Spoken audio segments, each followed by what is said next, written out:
Call to order, call this meeting to order, determine there's a quorum present. We have Commissioner Wardlaw, Commissioner Vasquez, Commissioner Garcia, Commissioner Flores, and myself. We do have a quorum, folks. If y'all will please rise for the Pledge of Allegiance.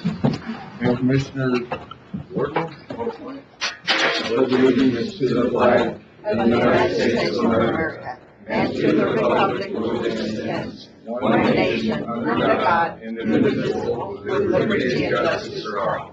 Honor the Texas flag. I pledge allegiance to Texas, one state, under God, one and indivisible. Thank y'all.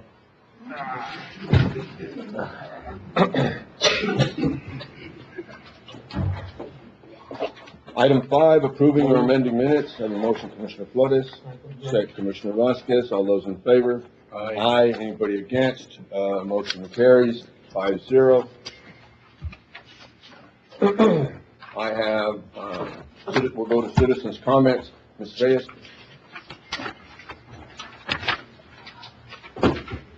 Good morning. My name is Lori Reyes. I've spoken up multiple times. I'd like to discuss the items 26, 27, 28 regarding the referendum on the International Bridge. I'm particularly concerned with the phrasing on here.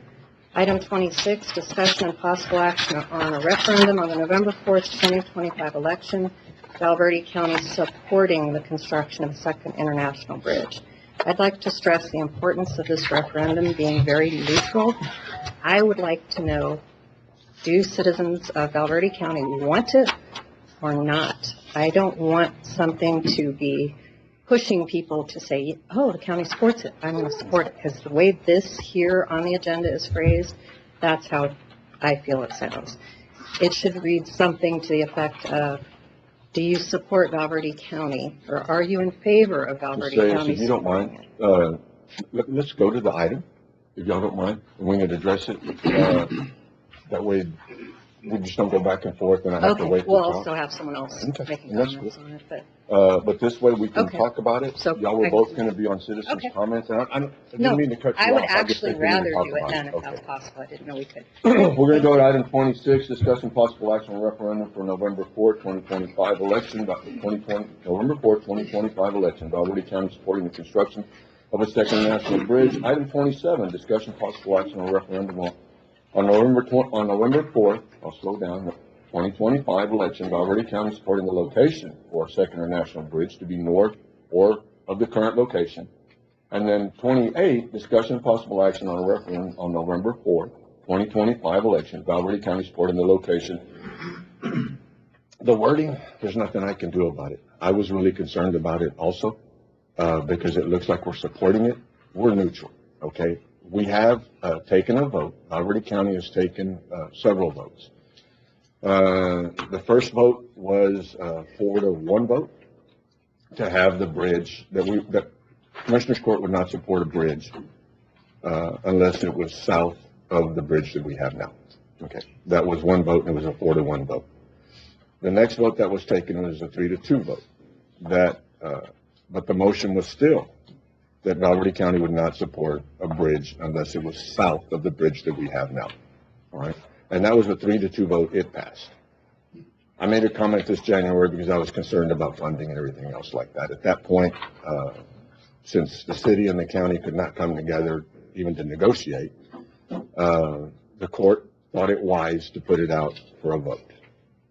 The way the court stands today, with the votes that they've taken, without taking a vote right now, the court supports a bridge south of the bridge that we have now.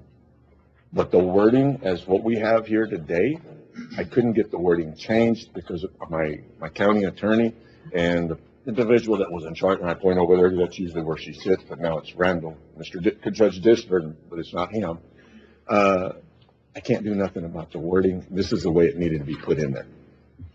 It's for the citizens to decide whether Val Verde County, the Commissioner's Court, is going to support. There's three things: a bridge, one; a bridge north, or the bridge south. I can't do nothing about the wording. It's what the state tells me that I have to work with, and I appreciate our county attorney and our individual that takes care of our elections coming up with the wording in order just to be able to put it on the election. There's not a whole lot I can do for it, but for the record, the vote that this court has taken by Commissioner's Court is that Commissioner's Court supports a bridge as long as it is south of the bridge that we have now. That is a vote of record. Hope that helps. I agree. I'm concerned about the wording, the way it will be phrased on the referendum. I think is critical, that it is very neutral.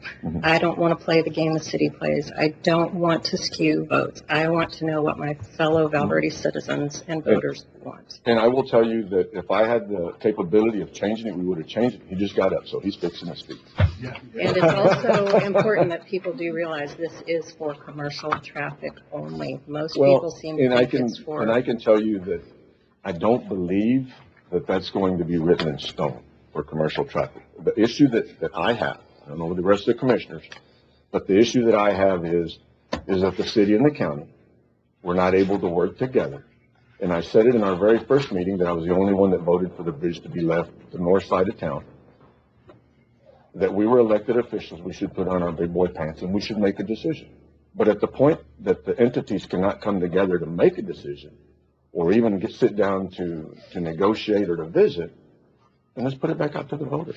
It was the simplest thing to do, and the court, as a whole, decided to do that. The wording... If I may, Your Honor,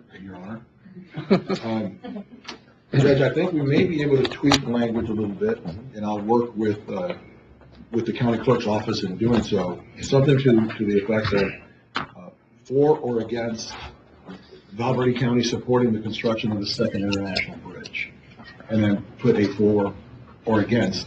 That would, in my opinion, that would be amazing. Would satisfy Yes. your concern. Because the court, I think, today needs to pass, because of, Today's the deadline. From a timing standpoint, the clerk has told us that I think they need to submit a judge by The 18th. the 18th of August, and we don't have another meeting Right. before now and then. And the way it reads on the deal, it says, are you in support of Val Verde County supporting the construction of the Second National Bridge? Are you in support? That's what's going to be on. So we could probably change, are you for or against? Okay. Well, Or are you let in me read all of favor it then, of? because Yes, that's sir. probably going to clarify yours. Yes, sir. Are you in support of Val Verde County supporting the construction of Second National Bridge? And you would vote for or against. I think saying supporting is a bit confusing. Are you in favor of supporting? Makes more sense. If to you'll me. work with that? 'Cause I mean- we'll tweak something that is acceptable under the law and acceptable, Right. but I Right. certainly understand And I've your certainly concern. seen And plenty of things in let's stick with referendums that are acceptable so- under the law, Absolutely. because if Right. not, we're going to have No. 49,000 comments. At the end of the day, that's what we have to do is, Commissioner we have to Garcia? abide by the election I code. just want to ask, do you need us to make a motion of what the wording is and get it approved today? What we need is to get the motion that we're going to put them on the ballot. Exactly. Okay, so we don't need to confirm the And verbiage we can today. work on the language, subject to y'all's approval and authority, to make sure that we submit something that is acceptable under the law. The motion would be that And that take we're into going consideration- to Put it on the ballot. put it on the ballot, But we don't have giving the to, county attorney and the election administrator Right. okay, the right to change the verbiage if needed. okay. Will that work? Under the law. Because I like what you said, are you in favor or Are you against? for or against? Yeah, and then you have for, we get to mix it completely plain I and, think we can tweak it that way. yeah, because that would be, good. Yeah. There's no bias in that statement. Correct. Let's see. That sounds perfect. So I'll move to approve, And we'll do one at a time if you don't mind. okay? Before we get in, did you want to talk? Yeah. Before Judge? Mhm. Thank you. Hello, my name is John Grace. I'm a member of the Homicide Community Action Group. And what I want to talk about was where's north of the current International Bridge or south of the current International Bridge. Myself and a couple of members of our group went on that Town Talk Live, and we're talking about the bridge. And we actually had somebody call in and say, well, we understand you don't want it in your neighborhood, but we also don't want it in the south neighborhoods in San Felipe and all that. And so I think there was a misunderstanding of what we actually meant by south. And I don't think he's the only guy who thought that. A lot of times when you say, oh, to the south, they think South Del Rio, San Felipe and all that stuff. And that was never our position. So I'm just wondering if there can be a modification about, like, when you say south, I don't know, maybe you put in parentheses Loop 79 and Highway 277, or just give something a little bit more specific than south, because like I said, we've gotten pushback from people thinking that we want this bridge and this connecting road going through their neighborhood, and it's okay because they live in the south and we don't. That's not our intentions at all. So that's just all I wanted to bring up. If something could be done with that. I don't want to get where we get, where the county gets involved and then we get in trouble because now we're spending county funds to advertise or do something. There's certainly nothing wrong with a voter voting on that first item, saying they're against, and then not even voting on the second and third item because they're not for a second bridge, period. And I think that undervote says a lot. The biggest problem here is that we're talking about south and north. North, we have a location. South, we don't. It's open. I mean, south could be any part of the south of Butler County. So it's going to be an issue there. But at the end of the day, it's going to be up to the voters. If you want on the north side or south side, I mean, they're going to have to go out there and vote and make that decision. And part of this, and just for clarity, you're right now talking not under citizen comments, we're talking underneath an item. That's not come, we're able to go back and forth. And you just said about the undervotes. I do think that, I think the whole thing's going to be decided on the very first item. And at that point, it really doesn't matter whether it goes north or south. Because if your vote is not to, if there's more votes against the bridge, it just got decided on which position the county is going to take. Does that make sense? And Judge, there's nothing wrong with somebody voting against. The same thing, that's going to happen with a lot of them. Yeah, absolutely. Yeah. Or vote against and just no vote. Right. We'll try to make it clear. Okay. All right, not in this, but when it gets put out. But the way to make it clear would be is if the county was to pick a route, and that we don't have yet. Yeah. That makes sense? Okay.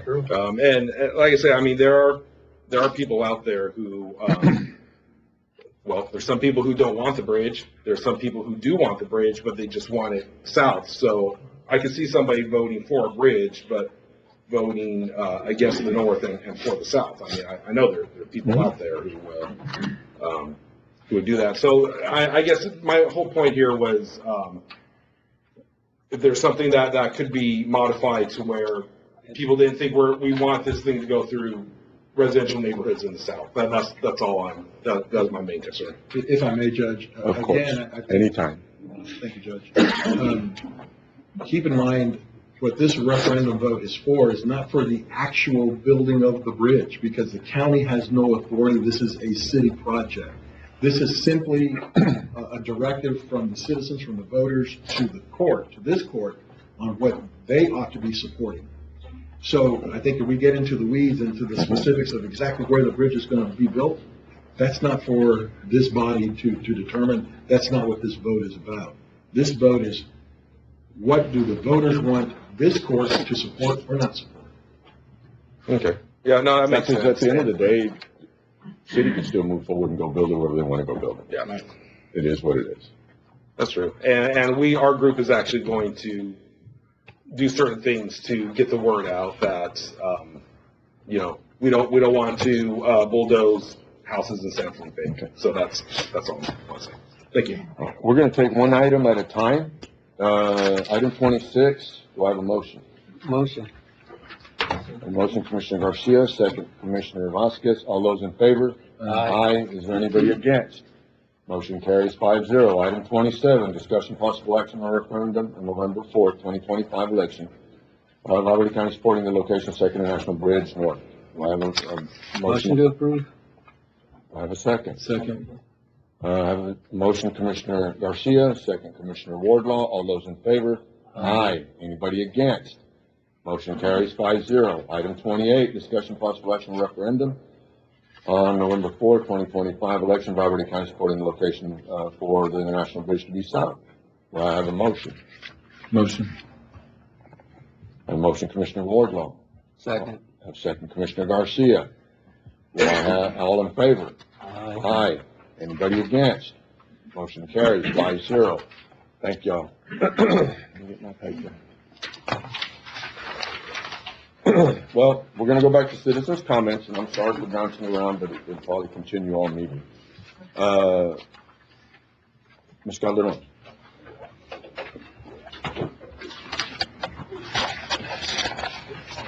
Good morning, everyone. Yes, Alexandra Falcon Calderon. I'm here because I see that you have some items in reference to the hot tax, which is hotel occupancy tax. And in the past, I've, known and seen that you've had people and organizations and special events come up to not only the city, but to the county for requests.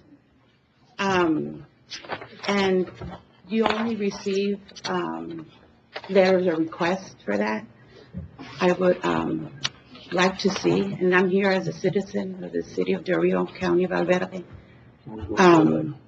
to form an application for accountability and all the information that is to be required by, especially if they claim to be a certain organization or a nonprofit organization.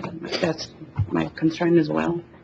And then after the event, a post-event report to know exactly where those funds went, because when you talk about 10,000, 5,000, 4,000, even 1,000, it's still money that is not even the county's. It's a sales tax. But y'all have to administer that money to go to the right things, that what they're by the state law required. Hot tax money. There's a lot of ways to use hot tax money, and it's for tourism, to the economic development of the city, growth and quality of life. And who is responsible to collect these taxes is the hotel people, the businesses. So my whole concern is that in the form or an application to be more transparent as well. That's all. All right, Thank thank you, you. ma'am. Well, we're gonna bounce around again, do y'all mind? Jump to item 29. Discussion possible action on the use of hot tax funds for IGNC requesting an amount of $10,000. I think we've paid them $10,000, the last 2 years. My comments are gonna be that I've received all kinds of, well, not all kinds. I received information that they are not a corporation, not listed as a corporation yet, but I think the council took action last night that as soon as y'all get that cleared, y'all are gonna get your funding from council. Is that correct? Correct.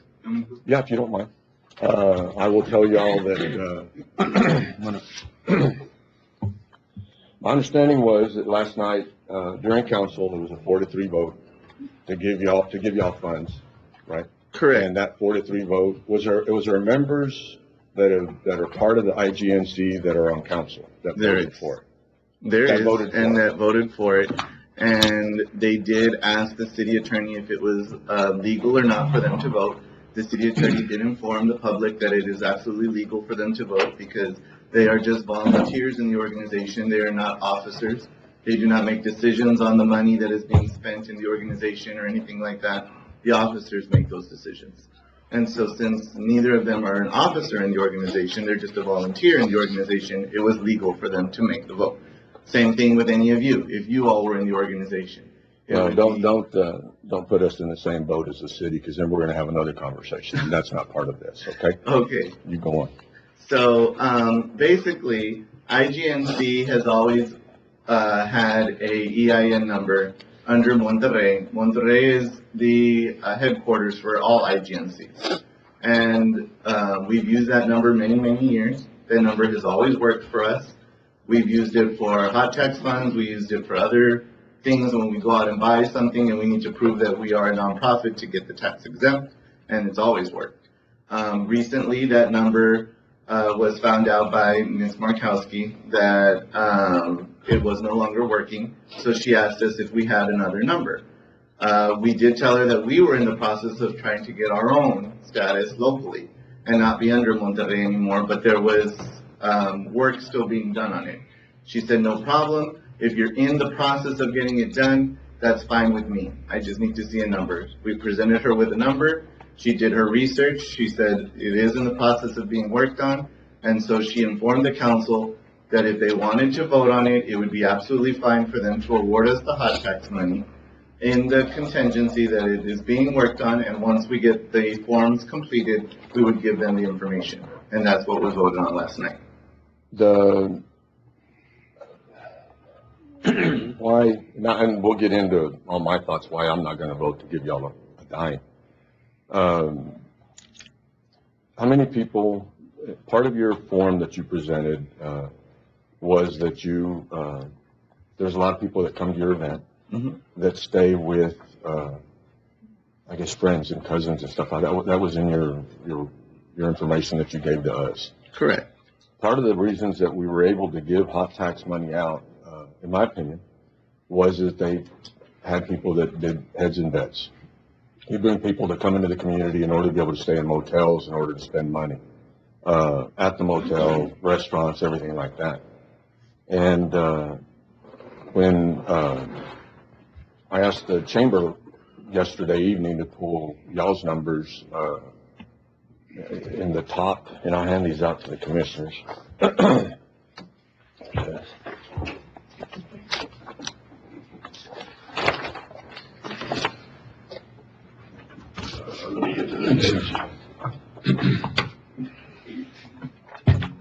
think it is. I think it's the last page. The Amistad Parade, what we did. Y'all have, they pulled 10, the most frequented places, either prior or post to the parade. And I picked the parade because that's the one that has the most people that come to it. And the top 10 had not a single motel. Okay. And you pick the Rotary event. There's 2, and we don't even give money to the Rotary Rodeo. We just, this is the first year that I think we waived fees. You look at George Paul. They have the Ramada and the Motel 6, and then they also have post the Ramada. So in the top 10, they have motels where y'all have none. In y'all's defense, we do give money to the Cinco de Mayo, and that's the one that they were able to pull this year. And in their top 10, they don't go to the motels, just like y'all. So it's probably going to be something that we should look at, since we already gave them money. But we were giving you $10,000 in the last 2 years in a row, and this year, and the Cinco de Mayo, we gave like $4,500. In my opinion, the court can do whatever they want to, but. And I'm going to try to be nice here with pick my words. If it had to be brought to y'all's attention that y'all's number was not valid, how do I trust you? If it was brought to y'all by somebody else, it seems like you should have known because you're the person in charge. And now you're asking me to give you $10,000. Ms. Calderon just got up. We okay, man? Yeah, just a few comments. Okay. Ms. Calderon just got up and said that we should, do a form or whatever where the court approves the funds. Individuals come and bring us a list of what they're going to do with the funds. And then it's sent to the auditor to make sure that we're okay and we have the funds. One of the things that Ms. Calderon brought up that we are going to do is that in the future, we want receipts that you actually spent the money. But in getting back, I'm going to make my comment one more time. It was brought to your attention that there was a problem, but yet you're the person in charge, and now you're wanting the county to give you another $10,000. I'm going to go ahead and stop with that. I've got a lot more, but the court can do whatever they want to go do. I personally have an issue with y'all. I just do. We're not going to get into it right now, but I've got an issue with y'all. I've got an issue with the money, the way it's spent. I've got an issue with Placer, the company that we're part of, that we spend money on to tell us whether or not they go to a motel. I'm going to stop with that. Whatever y'all want to do, commissioners. Anybody want to speak? Anybody want to make a motion, or y'all want to leave it Mr. alone? Matt, I think has something to say, Judge. Can I just make a comment on the numbers, Let me though? go ahead and get him to talk first, if Okay. you don't mind. I'm trying to. No. Mr. Scarlett? Yes, Yeah, we've had emails from traffic back since like 2023, correct. trying to clean this issue up. Mm-hmm. And now we're 2 years later, still trying to clean it up. So we've provided emails to you, and everything has been on the up and up. No, I'm just So- talking about your EIN, because we've been searching that since 23, and now we're at a different route where Correct, and we provided you with the EIN number at the time, and everything was told to us that it was good. with this information the city council can, there's nothing new, this is what happened. No, the one with city council, they just informed us yesterday. But they informed us that the EIN number that was on their form was incorrect. That was just done by mistake, and so we went ahead and corrected that one. Just like when you informed us that it was wrong, we corrected it and gave you the new one. So you're in the process of working on the 501? We are in the process of working out the 501, yes, and working on filing as a corporation with the state, the Secretary of State. Oh, okay. All right. And so, and I just got a text today saying that that should be done in the next few days, because Jeannie Rowe is the one that's doing it for us, and she has all the information for us on that. All right, thank you. And then, as for the numbers, I did want to state to you all that the county does do the city does do an application, and we have to show them proof that we bring in heads and beds. And so every year, we have shown them that proof that we bring them heads and beds, at least 200 heads and beds, and they go and check. And that was even brought up last night by Councilman DeRusse, is that do we show proof of heads and beds? And they asked the assistant city manager, and he said, yes, we do show proof of heads and beds. We've showed it for the last 3 years to the city. And so much so that even Ramada Inn this year is doing a special deal because they realize that people come in and stay at their hotel, so they want more to even come in. Anybody have any comments or a motion or? Judge, I'll make a motion to approve, the action on the hot tax funds for IGNC, the amount of $10,000 with instructions that they gotta provide us, receipts on everything, on how the money's spent, and, of course, I guess with Mr. Matt, providing all invoices, receipts, showing us proof that that's what the money was used for.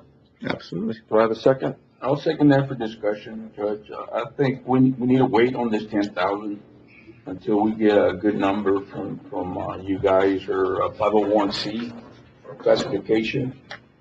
Now, that's my opinion on this. I wouldn't give y'all a dollar right now. Okay. Not until y'all are on the up and up with a 501c.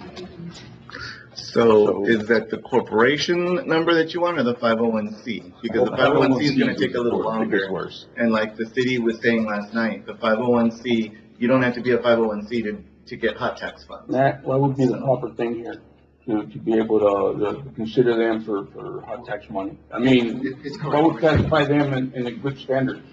Well, council's correct, you do not have to be a 501c, and we have an LLC on here.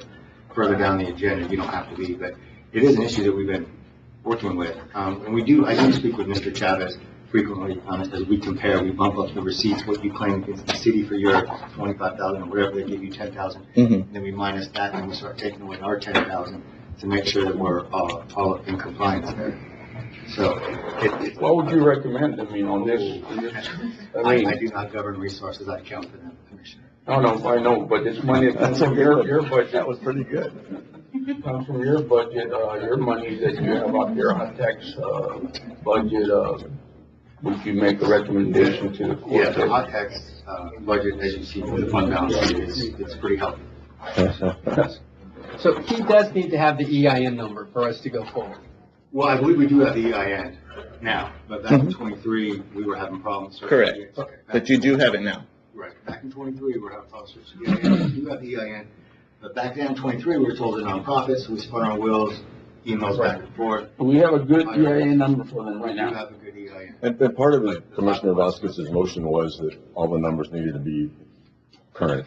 in order for them to get money. And they are. Mr. Chavez is really good about that, about getting with us as we start bouncing numbers back and forth. I have a question, Mr. Scarborough. Yes, sir. You've got a list here on your report of the $10,000 all being spent on separate radio ads in separate places. Correct. Okay, you asked for $10,000 from the city. Is Correct. it the exact same No, it's chart? not. No, the city's $10,000, about 80% of that is used on our Fiesta magazine. Okay, The rest is used on other newspapers, but not the ones that we have listed there with you all. okay, I just want to make sure that when we get our receipts back, it's for a It separate it won't be the $10,000. same. Correct. Anybody else? I'm good. I completely am against it. I think we're a bunch of hypocrites by giving y'all money. We complain about everything else, but then we go to do this.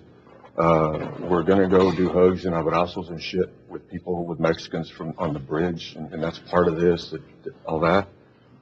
We can't even get a meeting with them, even though that they've called, the Mexicans have called. They couldn't even take care of themselves in COVID. So I have a hard time with just the whole thing surrounding this. And then y'all in general. I'm gonna vote against it, and then we'll do some videos, and put that out. I think it's completely wrong. I will say right now, it's not supposed to be. With the action that this court is taking today, I will run for office again, and I know this is not the proper place, but actions like today is what's gonna separate me from people that run. We just can't be handing out money. I don't believe that people that are on council, I'm gonna go as far as to say that are part of this should have been voted on this also. But whether it's legal or not legal, doesn't pass the smell test. Okay? All in favor? All in Aye. favor? I Aye. don't hear. Aye. All against? Myself, it is a 4-1 vote. Passes, Mr. Scarborough. Thank you. You voted yes? Against. Against? Yeah. Okay. Well, wait a minute. If he voted against, sorry? Take a roll vote. Yeah, I'm gonna Yeah, but remove my my deal is though second. that he made a motion. Second. You really can't second it if you're gonna vote against it, because he seconded it for discussion. So we're gonna have to go back. Okay. Judge, Uh, okay, go ahead. If you want, make the motion. Yes, sir, Judge, I'll make a motion on the use of hot tax funds for Do I have a second? IGNC, the amount of $10,000, and, requesting all invoices, receipts, to be forwarded on to Mr. Matt Weinberg. Okay, I have a motion, Commissioner Vasquez, second, Commissioner Garcia. Commissioner Vasquez, how do you vote? Yes. Commissioner Garcia? Yes. Commissioner Wardlaw? Yes. Commissioner Flores? No. And I vote no. Motion still passes, Mr. Scarborough. It's a 3-2 vote. If you'll turn in all your paperwork, please, and we'll get you your money. Absolutely. Thank you. We're gonna go to item 32, now that we're talking about hot tax. Discussion and possible action regarding ARA Promotions LLC requesting a donation from Valverde County Hot Tax Funds to support the upcoming Fiesta de Amistad events, which include Charro Extremo, Team Roping, Go Roping, and Cabrito Coca. Where's out of promotion? They're here. They're here. It's them, and we're missing one. Good morning, Judge. Good morning, Court. My name is Ray Robles, and I am here with the ARA Promotions. See, as you said, we are here requesting hot tax fund. We're requesting $5,000 for an event that we plan on having October the 17th and 18th here in Del Rio at the Beverly County Fairgrounds. This event will be the first of this type, but we've had other events. We've had 3 years of events already. Last year, we had one in the same, around the same amount of time in October. And we brought in about 2,000 visitors for that event. We start working with the AI placer report, and now we've got numbers to show what we've been bringing in. And also, on top of that, we go to the hotels, and we get information from the hotels and how many people actually stay there. This event is going to be, like you said, a team roping that brings approximately 150 teams. We're going to have a go roping, which also brings about 150 teams. A Cabrito cook-off, which is going to bring about 30 teams, and each team has about 5 members. And then on top of that, at the very end, it's going to finalize with the, like you said, a Charro Extremo, which is basically an exhibition, charreria type of exhibition. It's not a full charreria, but it's called Charro Extremo. and that's gonna be Saturday evening. I'll make a motion to approve the $5,000 from Hot Tex for this event. Do I have a second? Second, Commissioner Wardlaw. I have a motion. Commissioner Flores, second, Commissioner Wardlaw. We visited last week, or the week before. Yes, sir. Most of your teams, or at least half of your teams, looks like they're from out of town. Yes. Yes. My competitors. And then some of you presented us with numbers that, how many people, basically you have a lot of people coming in heads and beds. And the reason I just want to be perfectly clear on this, because I'm fixing to vote for this one. 50%, it looks like most of your, at least half of your teams are from out of town. The participants, yes. Participants are from out of town. Yes, sir. And then, you do put heads in beds, Yes, sir. right? And we did look at Placer, That's your where I last get our event, information from, yes, sir. and it actually showed that motels were in the top 10, Yes, sir. right? Okay.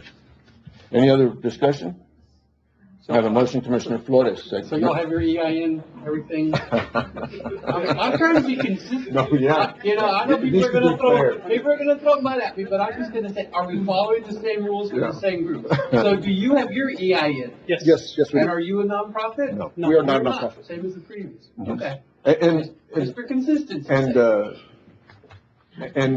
you know, there were some comments made before Commissioner's Court and some, that they were not a nonprofit, scheduled as a nonprofit. And the comment that I made also was that we give money to the George Post, and they are not a nonprofit. Right. So the giving Amistad, whatever money doesn't really matter as their status as a nonprofit. And this is the same way. Okay.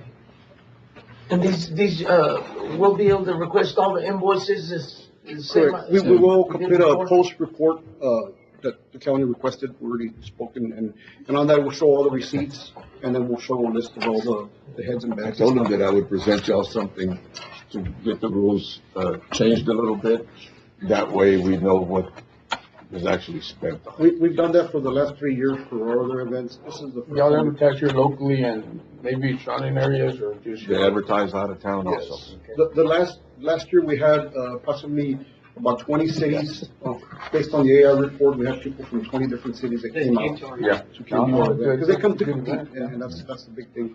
For this event, we also have a judging body that's coming in from Saltillo.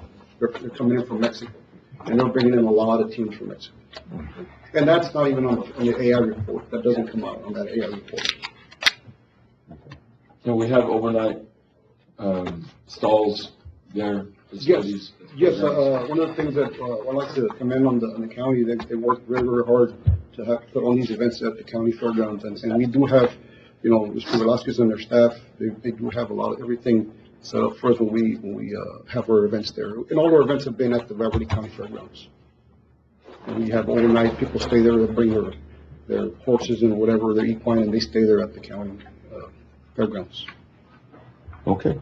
I have a motion, Commissioner Flores. Have a second, Commissioner Wardlaw. All those in favor? Aye. Aye. All those against? Aye. Sounded like city council, didn't I? Just kidding, friend. I vote for, 5-0 vote. Thank you. Thank y'all. Don't forget to turn in your paperwork. Okay, we're gonna bounce somewhere. We've done the bridge, we've done the hot packs. And nobody else, right? You wanna go to Belong? They're just sitting here, there's a group of them. You wanna do that? Yes, sir. We're gonna bounce around one more time and then we'll move forward with, maybe. Let's do the Belong. No, because she's back there, that way she doesn't sit through the meeting. Just, item 35, discussion possible action allowing Belong, SJRC, Texas, to utilize a portion of the Judge Antonio Tony Foss County Annex. And we'll try to not to keep you waiting. That way you don't have to Thank wait. you so much. Good morning, Judge, Commissioners. Thank you so much for allowing me to come and speak with you today about the possibility of partnering with you guys to utilize some space at the Plaza Annex building. I have met with Commissioner Vasquez prior to coming today. He was so gracious in meeting with me and showing me the Annex building, and I'm hoping that I could just give you a little bit of information about who SJRC Belong is, what we do, and how we serve our community, and how, if we're able to utilize this space, what we might utilize that space for. I'll try to be brief. I get excited when I talk about the work that we do. And it's a lot of work that we do. And so I'll try to summarize it best I can for you guys. So traditionally, Child Protective Services has provided casework to different stages of services and to children in foster care. Several years ago, there was a lawsuit filed. Foster care litigation came down, and as a result of that litigation said Child Protective Services can no longer provide that casework to children once they come into foster care, and rather that casework will be contracted out to private 501c3 organizations. SJRC Belong is a division of St. Jude's Ranch for Children. Everybody seems to know that name, St. Jude's Ranch for Children. SJRC has been serving children and working with children from hard places for many, many years. And in 2021, SJRC Belong was granted the contract to work with children in foster care and to provide that casework to children in foster care. We were granted the contract for Region 8B, so basically that is the 27 counties surrounding Bexar County. We were recently awarded the contract for Region 8A, which is Bexar County, and that is rolling out September 1. So we're currently serving 28 counties in the state of Texas when children are in foster care. What that sort of looks like is when children, when the Department of Family and Protective Services, Child Protective Services, deems there's enough risk of harm to the children to petition the court for temporary custody of the children. They petition the court for temporary custody of these children. The court, if they award the department custody of the children, the court is bound by the family code, and they give parents 1 year to demonstrate they can provide a safe, stable, drug and violence-free home for the children. During that year, Belong comes in. That's when we get the cases. Those children are safe placed out of their home, either with a kinship placement, maybe a relative, a friend, maybe even a school teacher, somebody they have a relationship with, or in a foster home. While those children are safe placed in that home, out of their home of origin, away from their parents, our staff, and I'm joined with several of our staff members here today, our staff come in and they provide services to strengthen that family in an effort to reunify the families.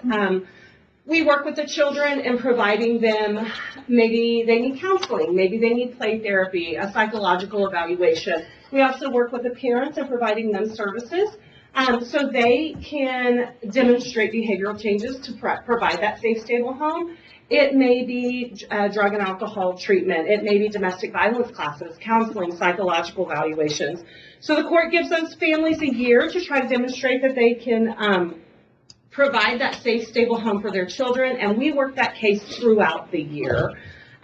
During the course of that year, and in Val Verde County, actually it is Judge Gonzalez's court that hears our cases.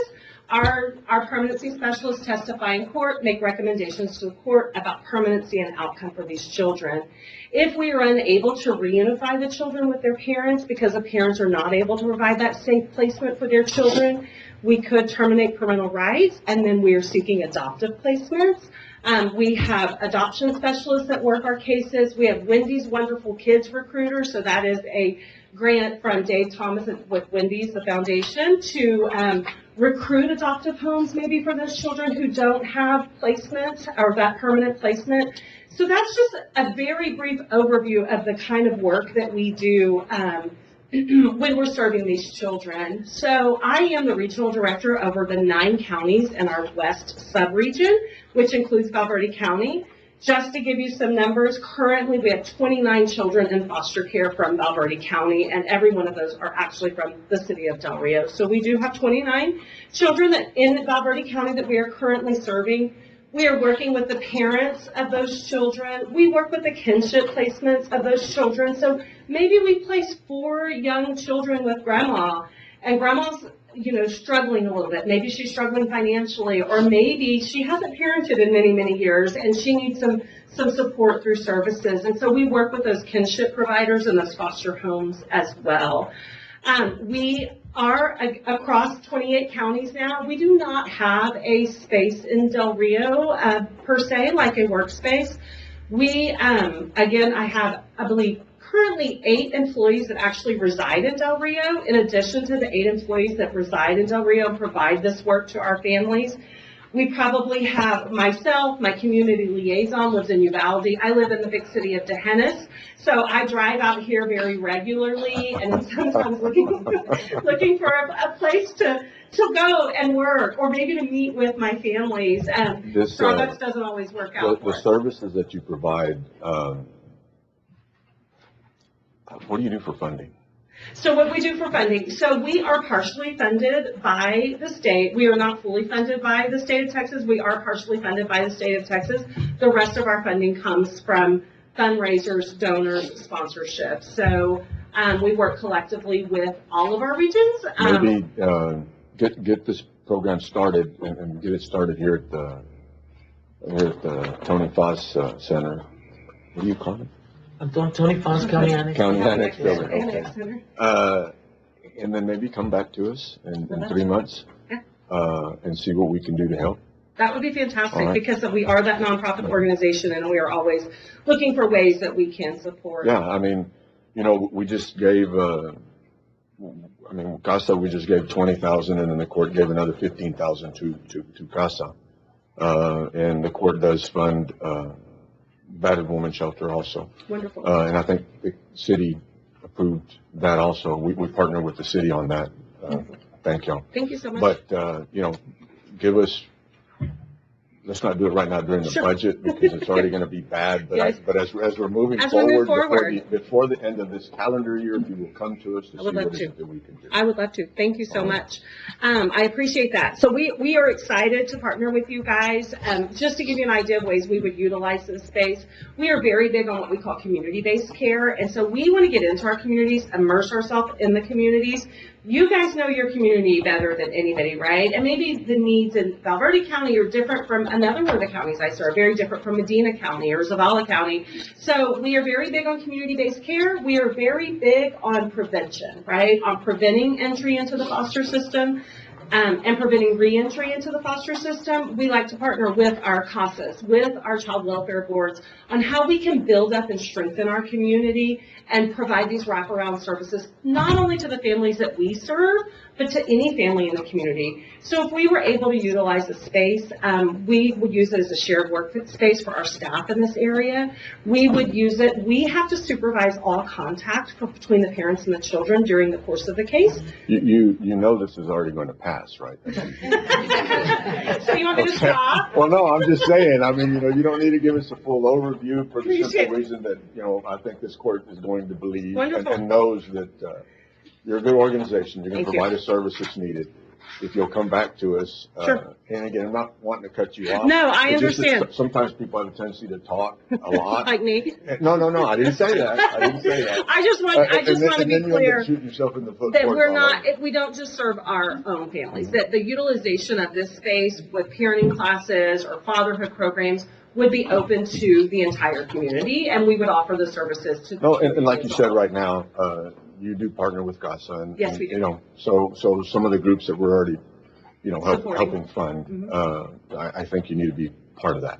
Thank you. I appreciate that very much. I was gonna say, I don't know if you already have this information, but if you have a per capita, per county of the population. Yes. And then have the percentage of how many kids are in the program, we'd be interested in where Sure. Alberta County ranks, Yes. above average or below average. And I can bring that when I come back. We do have all of that data. We have a data team that pulls all that information for us. So I can bring that data. I'll give you just an idea. Medina County per capita in my subregion has a higher caseload traditionally than any other county. They have about 50 children in care right now. Valverde County, we're sitting at about 29 children. Some of our smaller counties, like Zavala, they're ranging about 14 or 15 children. Uvalde County has 14. Real has 0, Kinney has 0, and Edwards has 1. Just to give you a broad idea, but I can certainly bring that data back. That's a good question. That's a good. Yeah, I was impressed. Commissioner. I'll make a motion, Judge, to approve, on allowing Belong SGRC Texas to utilize a portion of the 2025. Second that. As part of that motion, do we already have an MOU? And of course, get in We'll get the contact, told the young lady, get in contact with Mr. David and work out all the details. Okay. Wonderful, thank you. Motion pending the MOU. Motion Okay. pending the MOU. And, the part of that, I think Commissioner Garcia, did you second? Second. Okay. Gus did. Part of the motion, if he's making that motion, you're gonna review the MOU. That way they don't have to wait in order for me to sign it. Can that be part of the motion, upon review and then can be permission to sign? Great, Judge.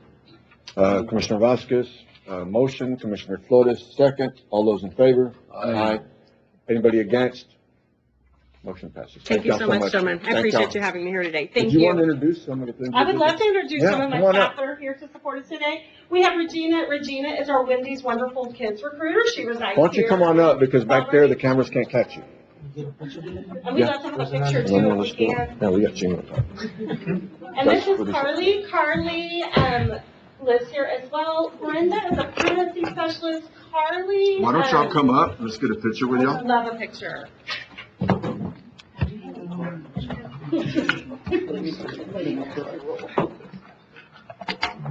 Joel's back there. Yes, ma'am. Thank you so much. Oh, yeah, you do it,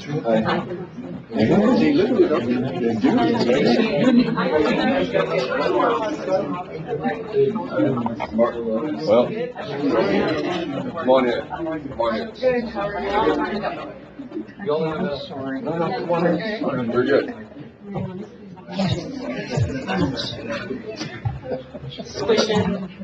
I'm gonna touch your arm though. No, we're good. Right. Very good. Everybody over here smile. One more. Hang on, we got a couple more people in these pictures. One more? No, don't move. Thank you. Thank you. Appreciate your support. Thank you, commissioners.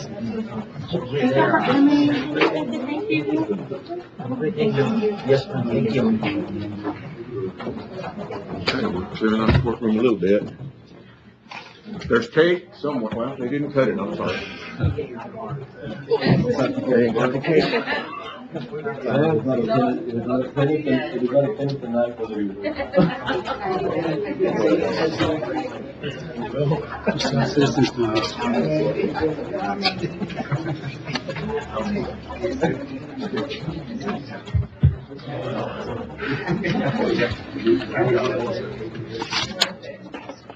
Okay, we've done citizens' comments. We're gonna try to stick to the agenda now, maybe. There's that other entity, I don't know if it's Which one?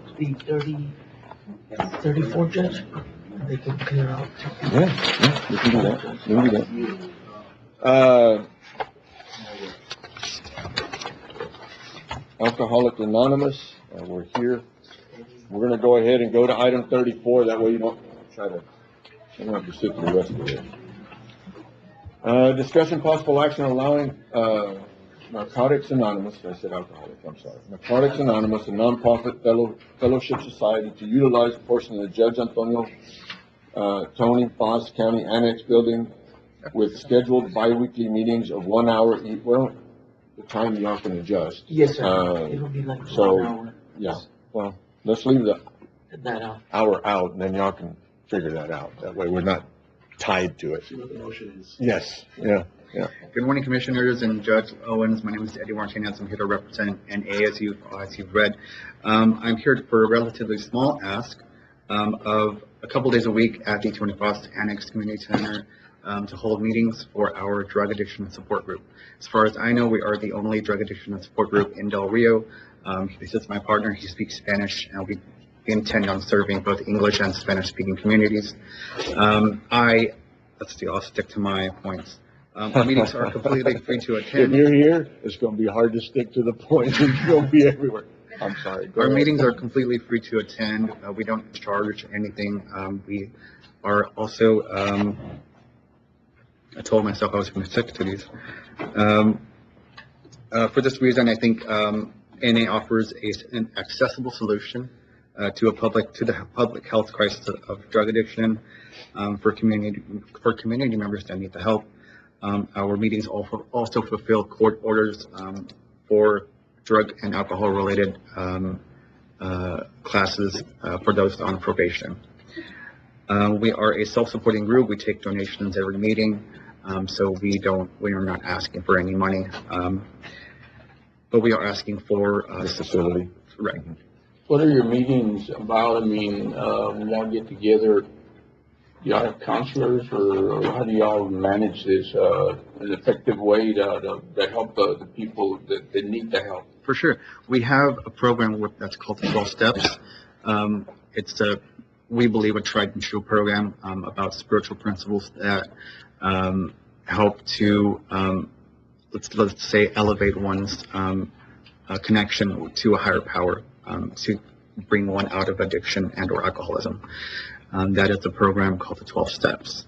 We also form very strong relationships with our members, it's called a sponsorship relationship, sponsor, and through that relationship, we help guide people through the 12 steps, and we have a whole literature on how to adhere to these principles of recovery. And that process happens through a personal connection with the sponsor.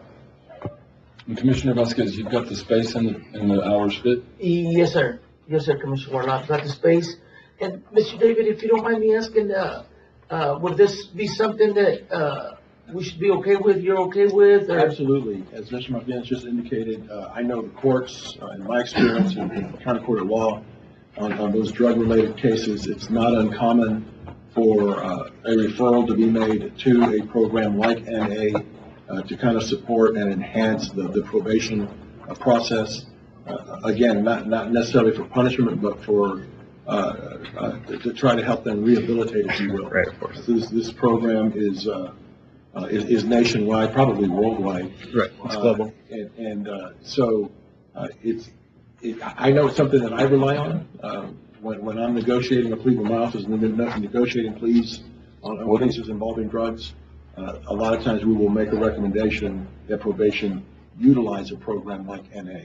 And I always know that NA is, our resources here and our ability to have a class here, I think it's a tremendous asset to the community to be able to have this program. What do you have, the buildings in there, do we have glass chairs, everything to facilitate this, or? Yes, sir, and Judge, what I told Mr. Reddy, I've got some extra chairs and tables, but I do need, in other words, if you have a different idea, Judge, or? No, my deal is though that we're putting all kinds of things in these facilities, but is it equipped to handle it? And if it's not equipped, then we need to help you equip it. Well, Judge, and I can give you, I can bring that back to you, Judge, I appreciate that, that'd be awesome. Thank you. We're gonna get a motion, take a second, and take a vote. Did you want to say something else? Are you good? This is Arnie. He is. I'm Arnie Zamora. I'm a member of Alcoholics Anonymous also. Okay. He'll be my Spanish speaking. Well, not mine, but he'll. Yeah, I'm not Spanish. You're gonna be your Spanish speaker? Well, thank y'all for what y'all do. Judge, I'll make a motion, Judge, that we approve allowing NA, a nonprofit organization, to use a room for a few hours every month. And, of course, again, guiding everything through Mr. David on the. Give us permission to sign that. Yes, sir, Judge. Commissioner Vasquez, second Commissioner Flores. Any other questions? All in favor? Anybody against? Motion carries 5-0. You wanna get a picture? I don't know. Oh, with you guys? Oh, sure. Don't want you. Not the director, or not the person in charge. It's so long for us. Are you okay with that? No, y'all, you need to be okay. Yeah, that's why I think I'd rather be anonymous. All right, thank you. Okay. One asks the member. Huh? One asks the member. Okay, no, but I thought he was. I'll stay there. He wants to. Okay. Yeah. I'll stay there, all right. Okay. Y'all okay with that? Yeah, sure. Yes. How are you? Here we go. You can hug if you want. Thank you so much. Appreciate it.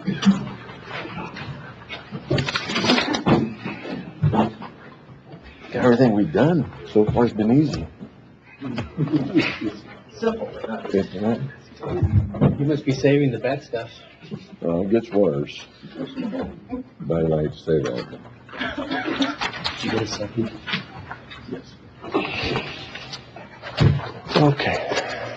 I saw Aaron. Okay. He's still here. Item 7, there is not one. No action need to be taken. Item 8, discussion possible action regarding the annual approval of investment policy by recommendations of the investment committee as per PFIA rules. Just standard operating. We have to renew this every year. The investment committee met. There's no recommendations. We'll just continue in pools and CDs for now. So you're good? I have a motion to approve by Commissioner Vasquez. Second. Second, Commissioner Flores. You're good? Okay. All in favor? Aye. Anybody against? Motion carries 5-0.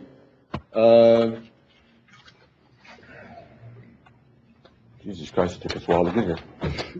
Presentation of birthdays, Mr. Trevino, our Veterans Officer, Mr. Barrera, and Tomas Armando Velasquez, which is our building maintenance. I want to wish y'all, Ram's not here, want to wish y'all a very, very happy birthday. Thank y'all so much for what you do. And I'll start with Mr. Trevino. Mr. Trevino, the court greatly appreciates all the services that you provide. And, you know, the bar was set high with our previous veterans officer. And it seems like you've taken that and even set it higher. Thank you so much for what you do. There is cake back here. I would sing happy birthday to you, but I got terrible headache. Happy birthday again, and we appreciate everything that you do for us. Within his budget, which we're going to get into the budget right now, there isn't a line item that we added for money for veterans in case we need to house some of them because we weren't able to provide a facility that the county owns. Huh? I'm sorry, I'm not supposed to. I'm sorry, I'm not supposed to say that in your budget, there's a 10,000, there's an item for whatever. Sorry I said that. Thank you. Ramiro, he's not here, didn't see him. He said he wasn't gonna be here because he was scared we'd sing happy birthday. But again, happy birthday to the individuals. Tomas, it's part of your staff. Yeah. He's working. Yeah, he's done a great job. No action needed. And then item 10, and I'm going to ask the question. It says, present proposed tax rate. Would it be better, Matt, if we did Loli's Loli's items first, or it really don't matter? Hers is just saying what our tax, certified totals are, but it really don't matter. I mean, I couldn't see anything where it would say that I needed to take what order. So you're fine? Okay. We're going to go on to item 10 to present the proposed tax rate. I will tell you that in the budget that we're fixing to file on Friday, y'all had a copy of the budget that y'all have a copy in front of you of the budget that is general fund. Road and bridge and interest and sinking, the capital projects, the special revenues, the grants, those are not included yet because those will change a little bit, and it'll give us time to adjust those numbers as of Friday. The proposed tax rate is the same tax rate that we had in 24-25. The 25-26 proposed tax rate would be the same. There is room. Matt, why don't you come up here and help me with this? That way, in case I miss this up. Huh? Come on up, man. Here we go. Okay. Or you want to send Aaron? I might. Okay. Our proposed tax rate is 0.4977. Out of that, our road and bridge is 0.0178. Which would leave our M&O, which is basically our, in simple man language, our general fund and our interest and sinking, which is our M&O. It would be 0.4799. No? General fund tax. Yes. So in saying that, I'm gonna read a little deal here that I was given. This budget will raise more revenue from property taxes than last year's budget by an amount of $876,589 is what she put on the paper. Is that correct? Okay. Which is a 4.54% increase from last year's budget. Are y'all okay so far? I'm looking at y'all. Yeah. Are y'all okay? Okay. I don't know where those numbers came from, guys. These numbers came from, Ms. Garcia. Yeah, I have, that's the document.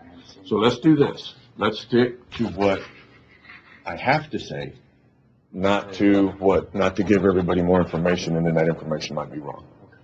Our tax rate will be 0.4977. It will. Our tax rate for the county. Our road and bridge fund will be 0.0178. Correct. Okay. So the rest of that tax rate, the 0.4799, is basically for interest and sinking in our general fund tax rate. Correct. Okay. Is there anything else that I need to say here in presenting the proposed tax rate? If you have in front of you, because I just looked and I didn't bring the paper, what our no new revenue and what we could actually go to. Correct. I think it's 0.51 something, but I didn't bring the paper with The me. no new revenue is 4711. The tax rate, the voter approval tax rate that you can go up to without voters being able to call an election would be 5146. Mhm. And the reason I wanted you to say that is because we're keeping the same tax rate. Mhm. And before I have phone calls that you're raising the taxes anyway because our values went up. Yes, we are. You're going to pay more in taxes because if your value went up, you're going to pay more in taxes, but the tax rate remains the same. If the court wanted to, they could raise the tax rate compared to what we are now. But I don't think, before I present it to y'all and ask for a vote, I don't think anybody here would want to go to the voter approval rate. Is that correct? We're fine. I mean, we're good keeping it the way it is. I mean, We're, we can afford that. I mean, I can tell y'all that we have, and this is where it gets really nasty. What y'all were presented with right now, our revenue source is about $25,324,000 in this next year's budget. Our expenses are $29,236,471. So there's a difference. I'll take it back. 29, yeah, let me go back, 'cause that's the wrong thing. Revenue, $25,516,991. That's revenue. Expenses, $29,236,471. There is a deficit, a difference between revenue and expenses. And Karen, I can give you this copy, of $3,719,480. That is as of today. Right. We are still tweaking numbers, and my final budget won't be filed till Friday. So if something changes, but these are as of today. And to give y'all an idea, on our days,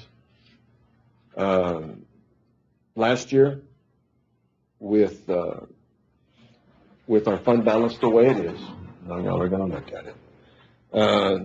Last year's expenses last year's revenue was about $66,381.96 per day. That's what it averaged out to. This year, we're at $69,906.56 per day on revenue. Now, I'm going to do revenue versus expenses because you like revenue. I do. Okay. And revenue in days, last year, we had 87 days. In the budget that I'm going to present to y'all, we'll drop to 77 days. Okay? But to put it into perspective, there is a difference in days in revenue of $3,600 per day.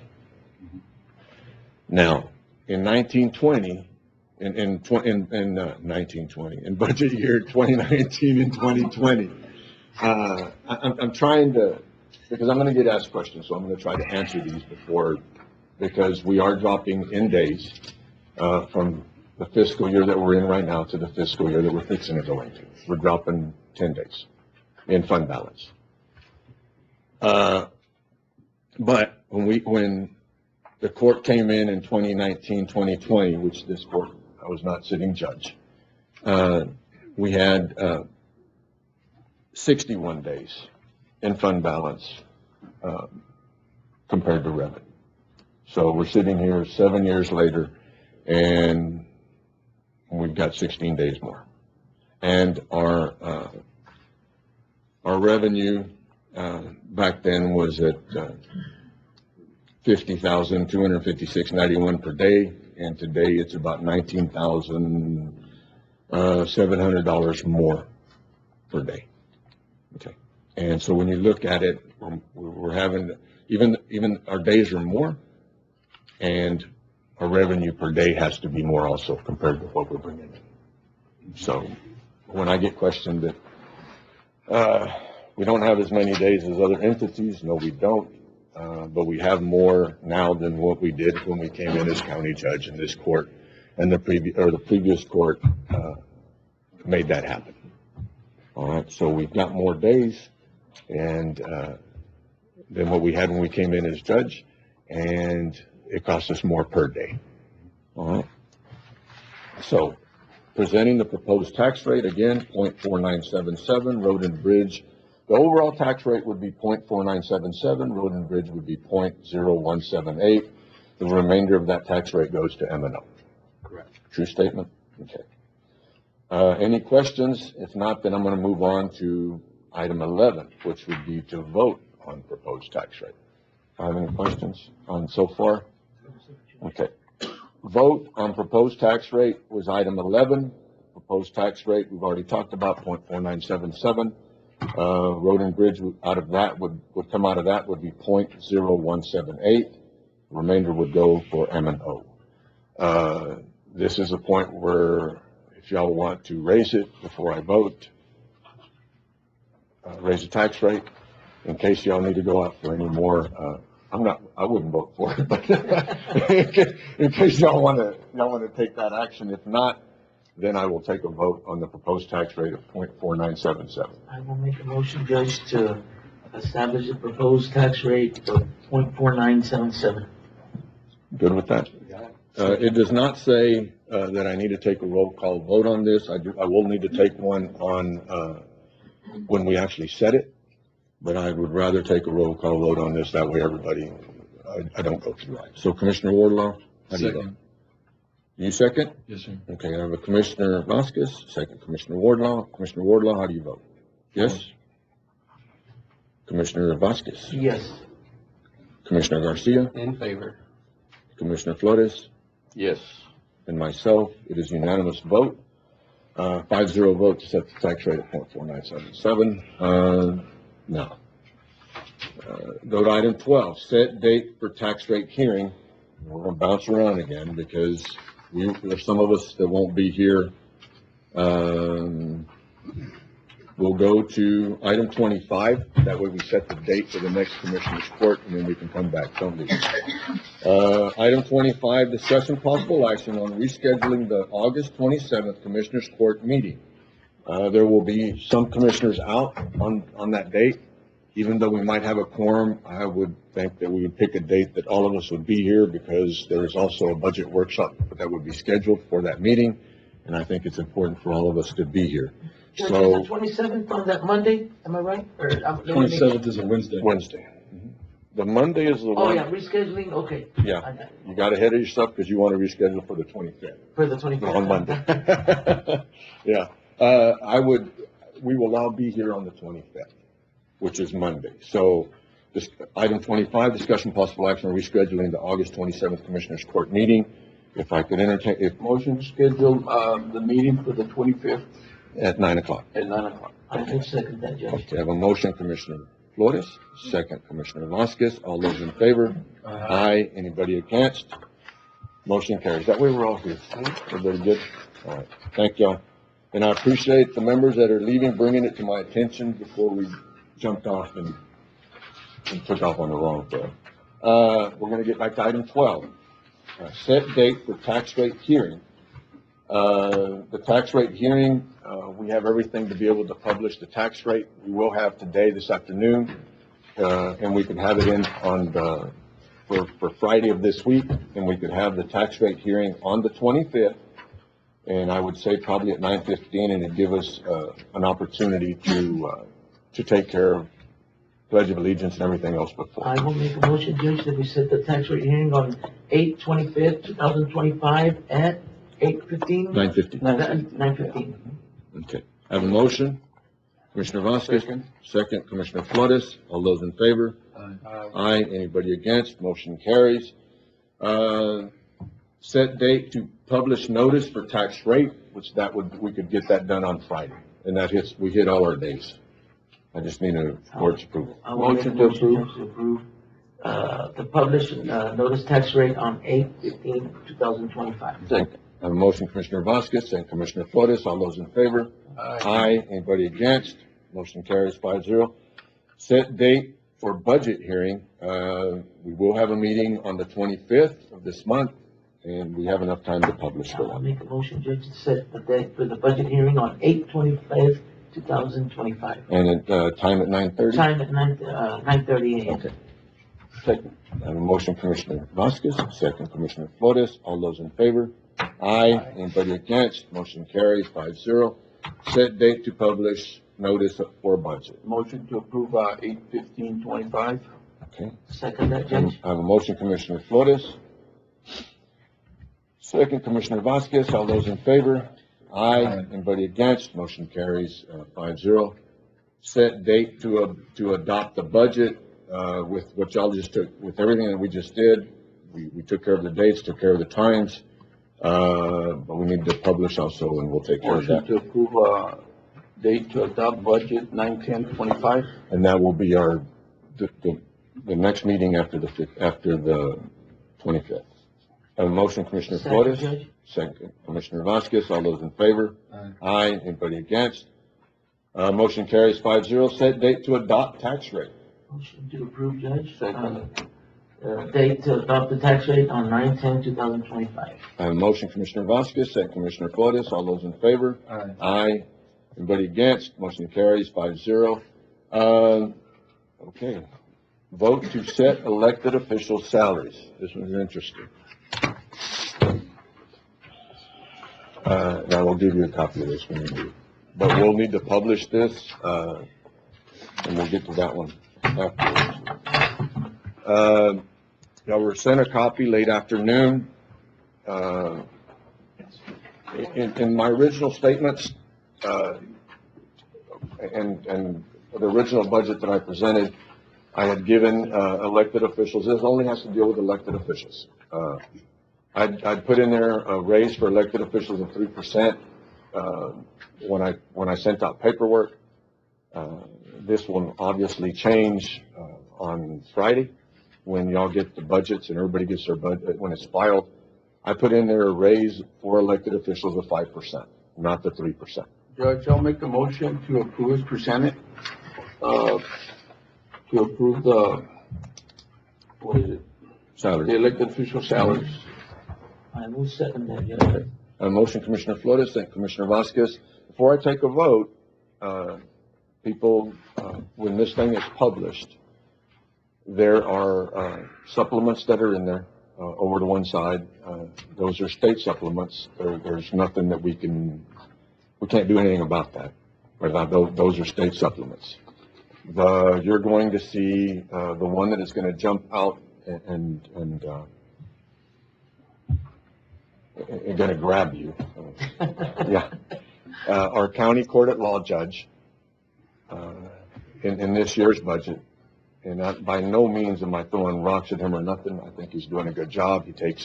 He's taken on also some of the responsibilities when our JPs are out of doing inquests and magistrations. But these are numbers that the state of Texas puts out that we must follow. So when you look at the county court at law judge, his salary this year is $190,400. His salary is gonna go to $240,194. But it is something that his salary is tied into the to the highest paid district judge and years. It's a tier. It's based on years and whatever the district judge is making. So this is mandated by the state. Our, the money that we get from the state, was increased, probably about 20,000, 22,000, something like that. So 80 something, 85 and then to 105, right? There's a $20,000 increase, so the county is going to have to eat up that difference between the 190, the 240, take off the difference of the 20,000. We're gonna end up about $30,000 we're gonna have to put in, that is in this budget. It is what it is, there's nothing I can do about it. So those are and I wanna justify this. Last year, the elected officials did not get a raise at all. Individuals, employees got a 5% raise, elected officials didn't get a raise. The court was generous enough that whatever the raise would have been for the elected officials, we ended up giving it back to, our employees in longevity or whatever. So, this year, instead of a 3%, I did do a 5% raise. I have a motion, Commissioner Flores, second Commissioner Vasquez. All those in favor? Aye. Anybody against? Motion carries 5-0. Item 19, set date for budget workshops. We did change that one meeting to the 25th, and the other one is already set. Motion, Judge, to change, set the budget workshop for the 8/25, 2025, and 9/10/2025. Second. A motion, Commissioner Vasquez, second Commissioner Wardlaw. All those in favor? Aye. Item 20, Grievance Committee for fiscal year 25-26 and elected official salaries. We've already adopted the elected official salaries. The Grievance Committee is for the elected official salaries. So if I have any elected official out there that's not happy with their salary, if they'll come to us and we will set up the Grievance Committee, whatever is determined by statute, which is our grand jury. You need action on this, Judge? Just to allow me to convene a grievance committee. I'll make a motion, Judge, to allow the judge to form a grievance committee for fiscal year 25-26 and elected official salaries. Second. Motion, Commissioner Vasquez, second Commissioner Wardlaw. All those in favor? Aye. Anybody against? Motion carries. Okay, y'all want to stretch your feet before we get into this, or do y'all mind?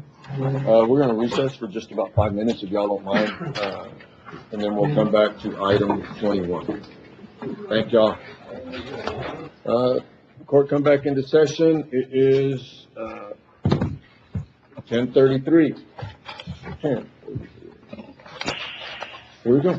Our next item would have been the preliminary item 21, but we're going to move to item 39, if y'all don't mind. Again, we're going to bounce a little bit all over the place because we got a lot of people sitting here waiting.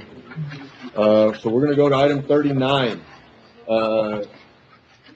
Discussion and possible action on approval of or replat, modifying setback lines and creating lots A, B, C, Block 6, Valverde Park Estates, out of Lot 1, Block 6 at Valverde Park Estates, previously recorded in Volume 2, page 65 of Valverde County Map of Records.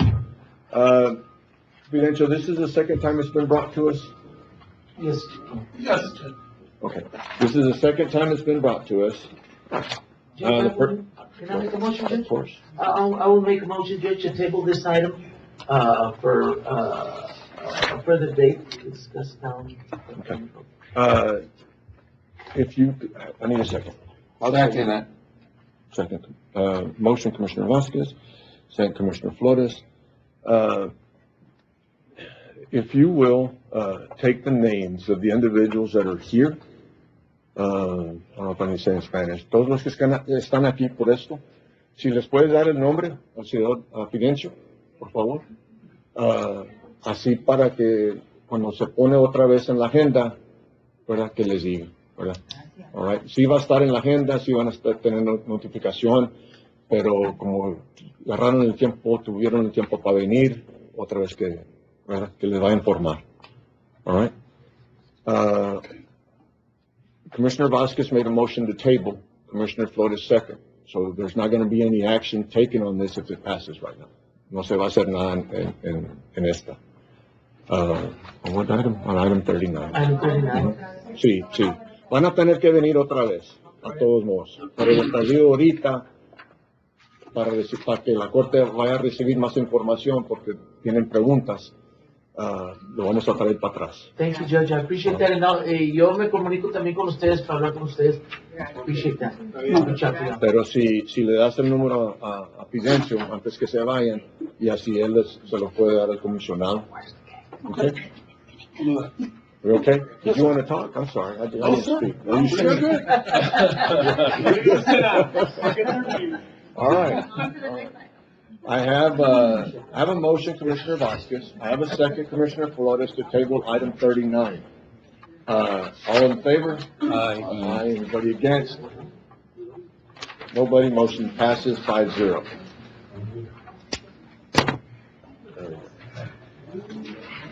That's a lot of people. Oh, no, Yeah. not a problem. All right, here we go. The one that everybody's been waiting on.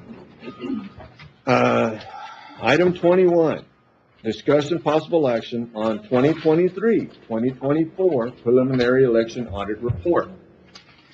I guess a week ago, this past Friday, Ms. Garcia is in training. That's how come she can't be here today.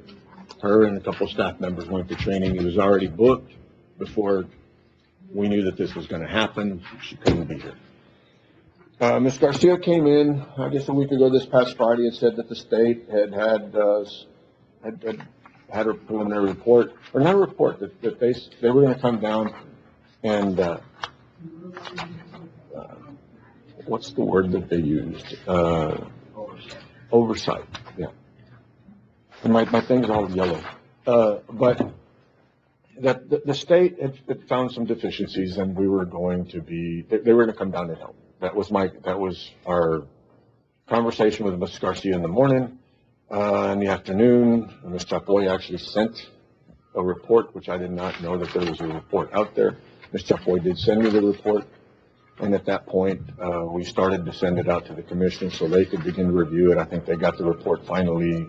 They didn't get it on Friday. I think they got it on a week ago this past Monday. But when you go through the report, the state did a very good job criticizing our voter registrar and our tax assessor collector. And I do, that's bad, but as you read through it, it says Valverde County, and now I'm the figurehead for Valverde County and part of a court, and it doesn't look good. I will tell y'all that we've had issues. We've had issues with this previous election, the one before that. My biggest concern is that I think there's a lack of training. And again, I don't want to talk bad about her because she's not here to defend herself, okay?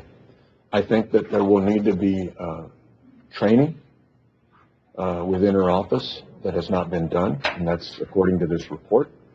There will need to be policies written, not so much that we know what we need to do, but there needs to be policies written and in place, and then individuals trained on that. We had phone calls that the elections last year, if I believed that the results could be changed. Just to be perfectly clear, this report, after you read it, go through it, there's the elections that were had last year, whether it was primary, runoff, general, there's nothing that would change the results of those elections. Okay. And I know that's a bold statement, but that's the truth.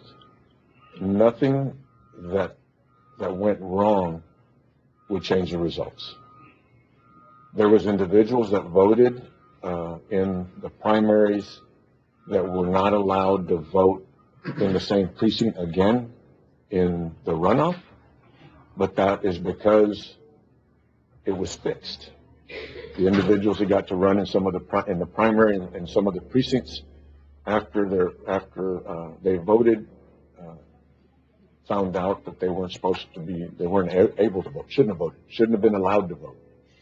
So we had concerns that certain individuals lost those votes in the runoff. It was fixed. That's the reason that you lost the votes. Shouldn't have been allowed to vote to begin with. It was corrected. Yes, corrected.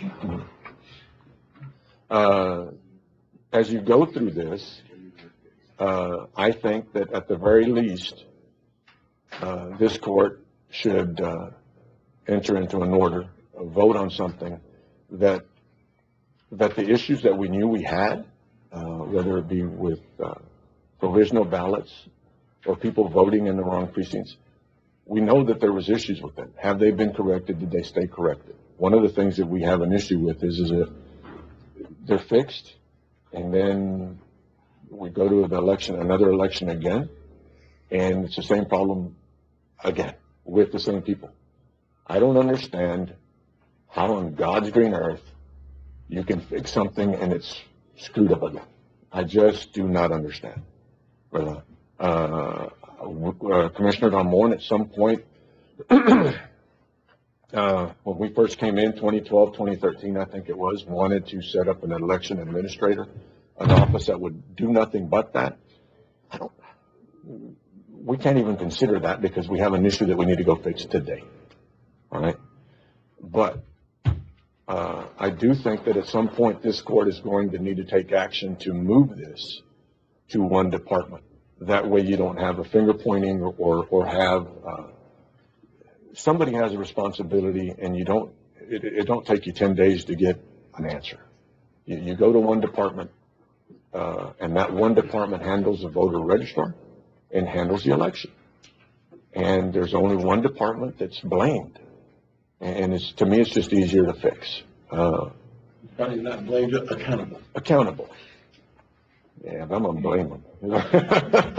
You're right. You're right, David. This thing here, with what was given to us, it could be really heated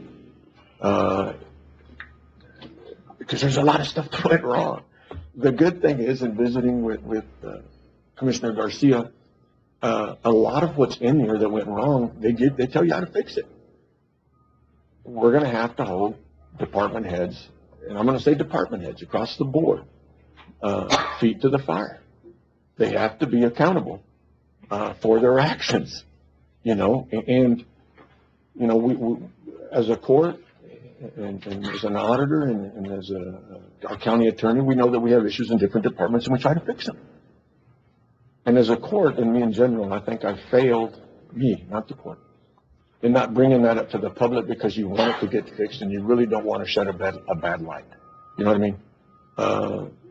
But I think we're at the point that we need, just like other departments, we need to have something on the agenda that they need to come in and tell us what they've done, where they're going, and how they're fixing it. They need to come in and give us updates on a regular, every 2 weeks. We have a meeting every 2 weeks. Tell us what you've done. And it's like everything else. Every department, everybody's always king or queen in their own kingdom until the shit hits the fan. And then it's the court. The court has to go fix it. Well, I think we need to get in front of it. And I would think that there needs to be an internal audit with the individuals that Ms. Garcia needs to conduct an internal audit with the individuals that she knew that were wrong. Have they been fixed? At the bare minimum, starting now. As an input, Judge. Yes, sir. The night before early voting started in the primary is when I located voters that were registered in the wrong precinct. So it was too late to get them changed. I gave instructions to all voters to vote provisional. The runoff, some of those were fixed. Others were put in the wrong precinct because even number, odd number is not the same in Del Rio. So others went to the wrong precinct. And so then we get to the runoff, go to the general, and I had people in the wrong precincts again. And some of them did this. There were people who voted for me in the general who did not vote for me in the primary or the runoff because they were on the other side of the street, but then they could in the general, which is opposite. We were going, our wheels were spinning. We're going in the other direction now. So there are still issues to be addressed. I'm sure that it is not completely fixed with my experience of 3 elections. No, and Commissioner, I can tell you right now that I didn't make the comment, and I'm going to agree with you that they were not completely fixed. But the ones that were fixed, even some of the ones that were fixed, got changed again.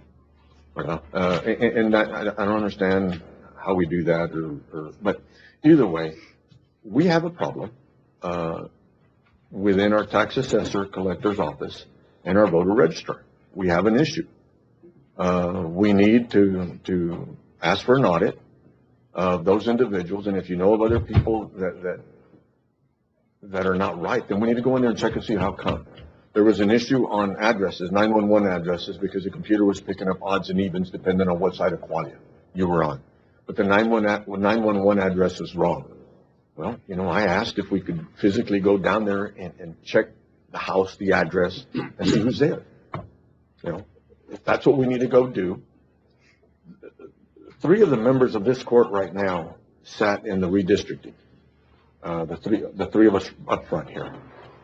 When the lines were drawn, we straightened out a bunch of precincts. It was made simpler. Precinct 1 and Precinct 4 didn't go down Rose or Geiger and then come back up, and it's Qualia. It's a straight shot, one street, straight shot. It doesn't zigzag in and out.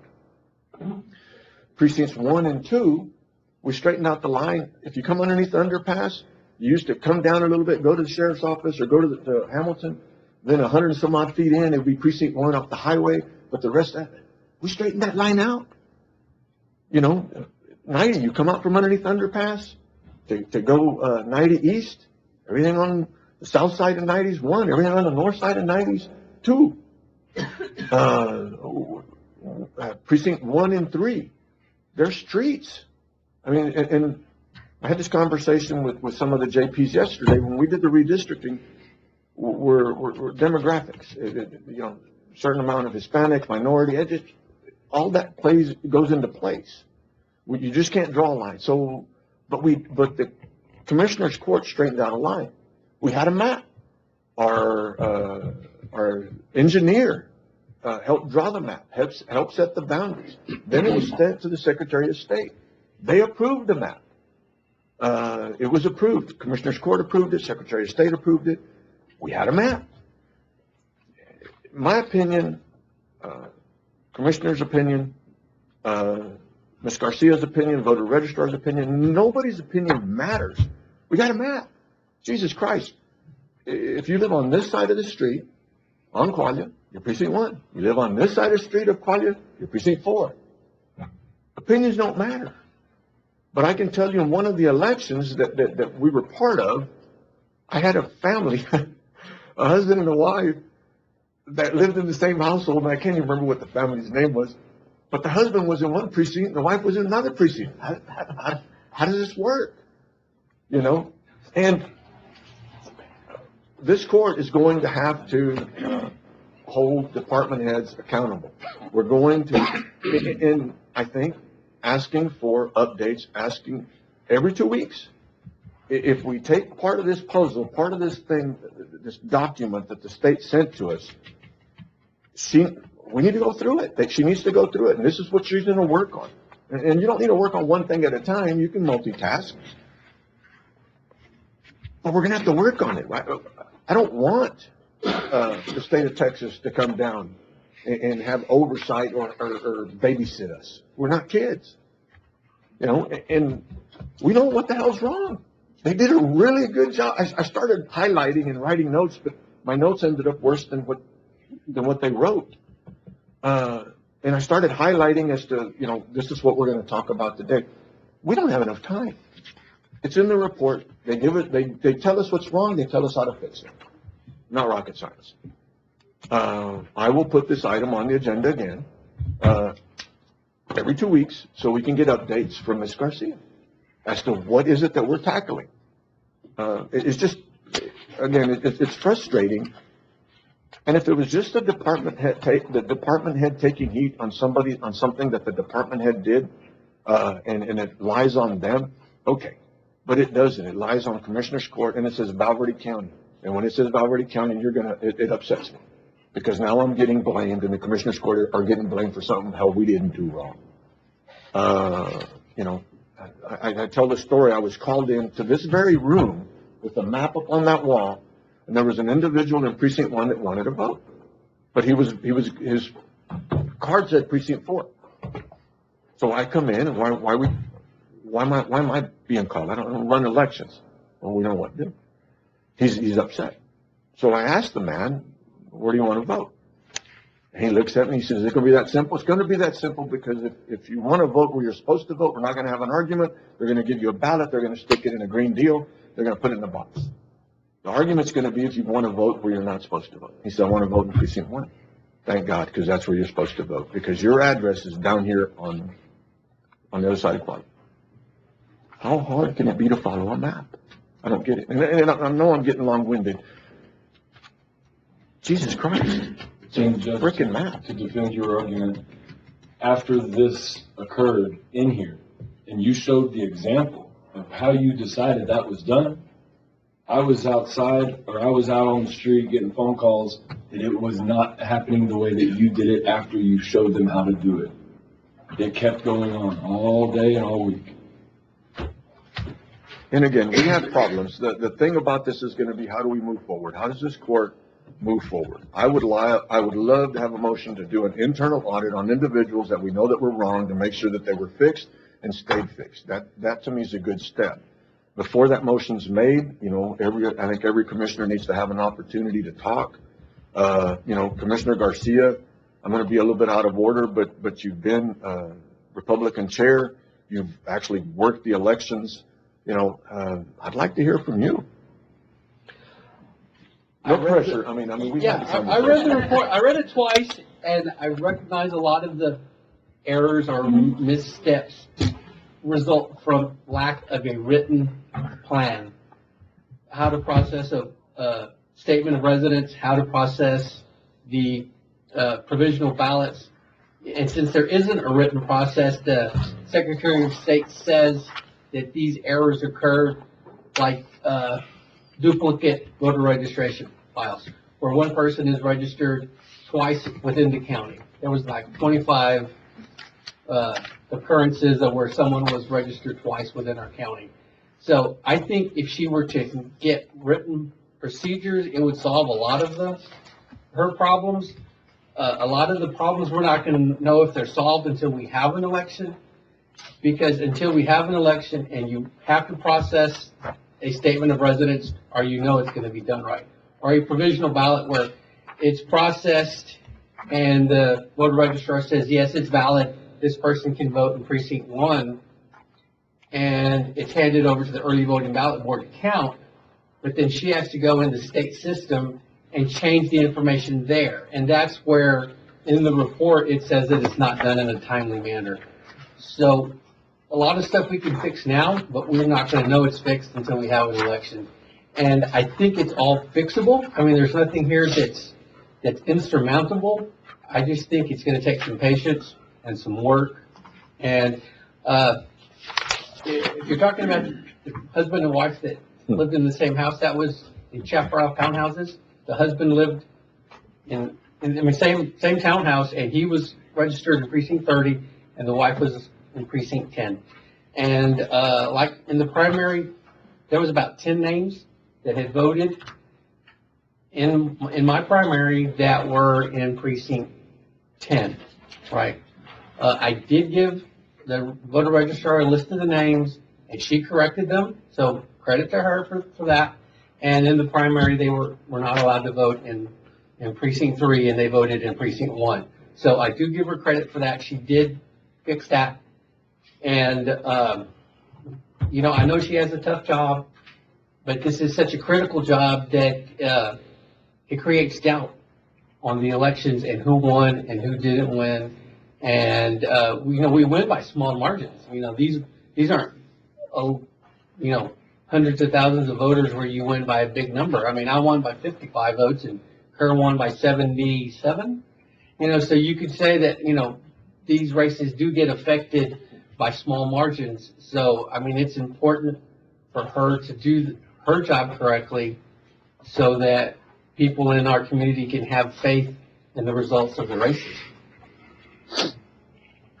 Any other commissioner want to talk? Yeah, well, I've had my share of issues, Judge, last time around, especially around that line that you mentioned, which is north of 90. And so we still had some people that were still registered in precinct 1 after I had brought that issue up. But, yeah, I would be all for that preliminary election audit, Judge. So hopefully we can get everything corrected. around Gateway Apartments, which I think there was 3 people there that. And it's a straight line, would you do the Yeah, damn thing out? straight. Any questions? Cantu Road, we had some issues. Well, Previous election, I mean, that was, Mr. Luneda, Mr. Vasquez there, David, and some other residents of that area that when the redistricting took place, that became precinct 4, the south side of, the south side of the Cantu Road. They were not registered in precinct 4. So, I think that if we could get a court order that is to look at the provisional ballots and ballots that we know that individuals, that we tried to fix and were wrong, if she can go in there and do an internal audit, to make sure that those were corrected, it would be a good step. And then for her to come to the court, I'll put an item on the agenda for her to come to the court every 2 weeks, to see which section of this she's working on. is this gonna be a mandatory audit or, I mean? That's how come the court needs to take a vote that we want an audit of the provisional ballots. It's a court order. The court is, I'd like to have a motion. I'll make the motion. Make a motion that Commissioners Court,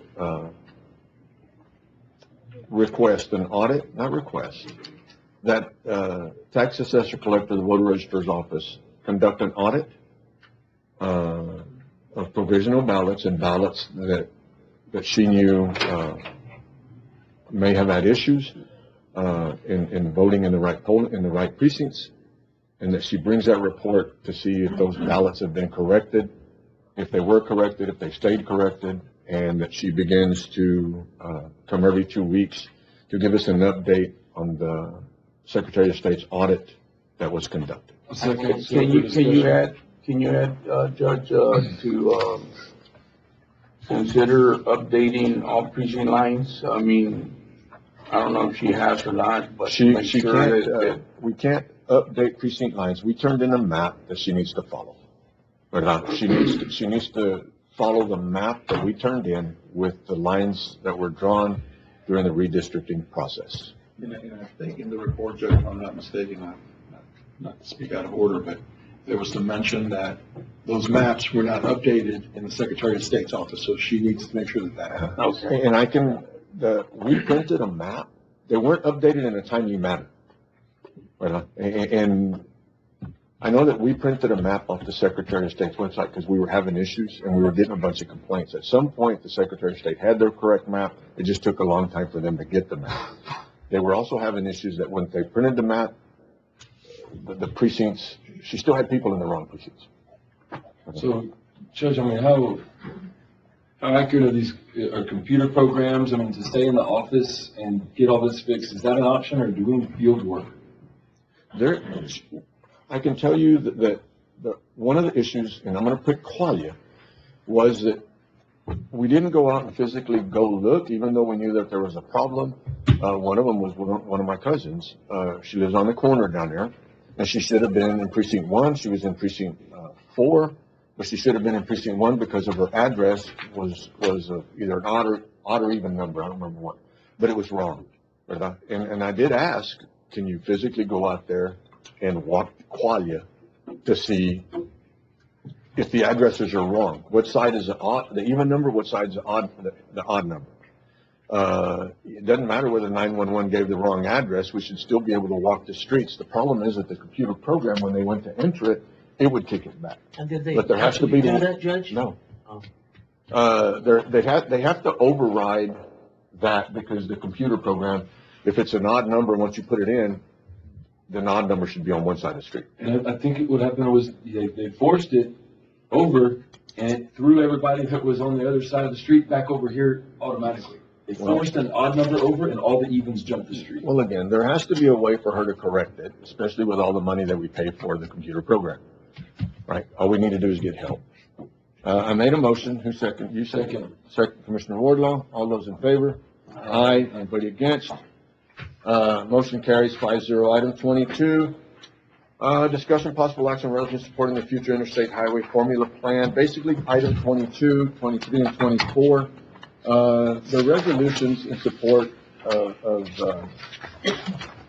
creating highways, I-37, 37, 27, 90, but they're formulas that the state's using, to be able to fund some of these projects, and then all three of them are that we support projects, we support extra highway projects. So I'll take a vote on item I 22. will make a motion, Judge. Commissioner Vasquez, We're in support of the resolution supporting. Second. future interstate highway. Second. Commissioner Flores, all those in favor?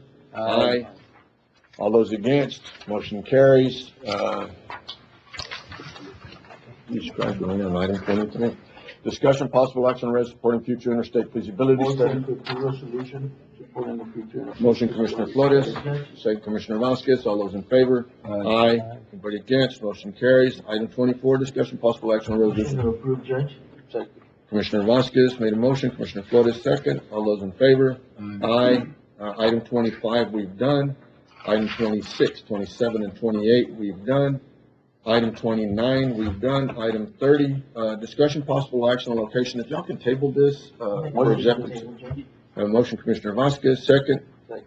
Commissioner Flores, all those in favor? Aye. Item 31, item 30. All right, item 31, discussion possible action on moving capital funds from 2024, 2025 budget to the 25, 26 budget within the precincts 1, 2, 3, and 4, and building maintenance. And, the other department that has auction funds is, fire department. They have auction funds. I'd like to add that to the list. In capital outlay, most of capital outlay is auction money, and you correct me, Matt, if I'm wrong.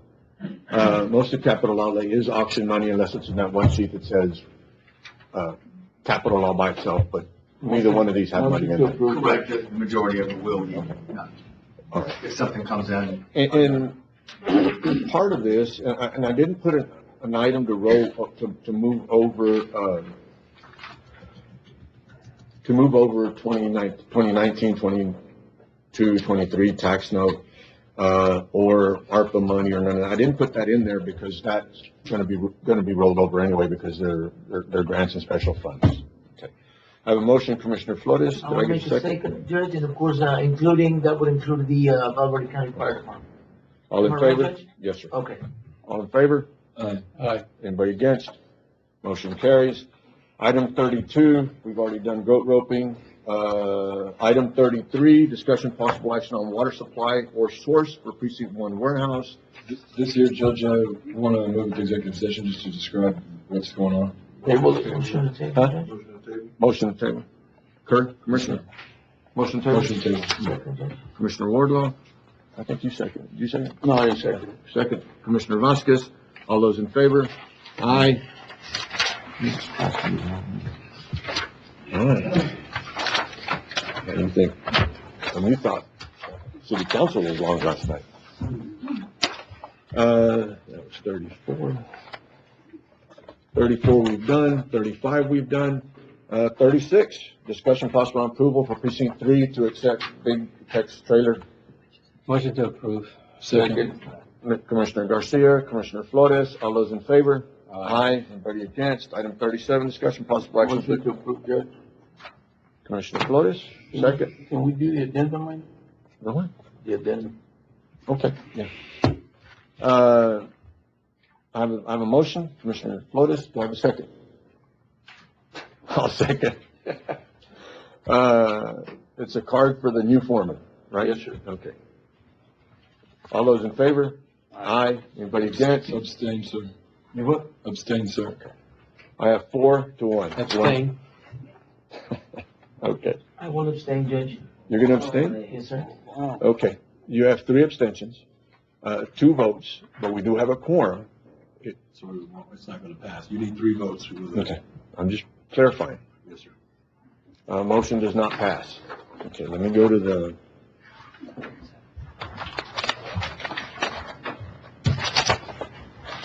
Okay.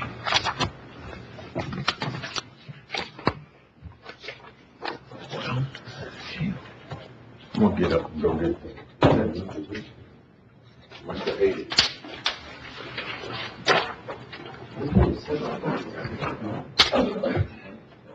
Why don't we do it? Addenda, Commissioner, item one, discussion possible action on approving lease between Valverde County Precinct 4 and Durio Latin Soccer League on behalf of President, Mr. Venegas to use the practice fields on Johnson Boulevard. Motion to approve, Judge. I'll second that, Judge. Okay, have a motion, Commissioner Flores, second Commissioner Vasquez, all those in favor? Aye. Anybody against? Motion carries 5-0. This is on the addenda. Did you get that? Okay. Item two, discussion possible action to approve 5-acre lease and 1-acre lease with the USDA quarantine fence. Judge, your 5-year lease is up for renewal. I think y'all are working on it right now. John is working on it. I just wanted to update the court that we're working on it. It was a 5-acre tract, the lease, and then, 2 years ago, we added 1 more acre. But that was a different lease. I'm sorry, it's on the addendum. You didn't get that? Yeah, okay. Get that? Yes, thank you, Judge. You have that? Yes, sir. You have it? Yeah, it's on. Okay.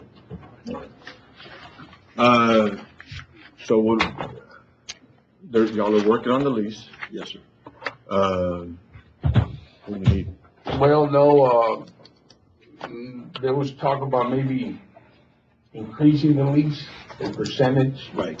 And so it's something that maybe we can bring up. So do you want? Yeah, so this is more like a status report, and then we'll bring it back.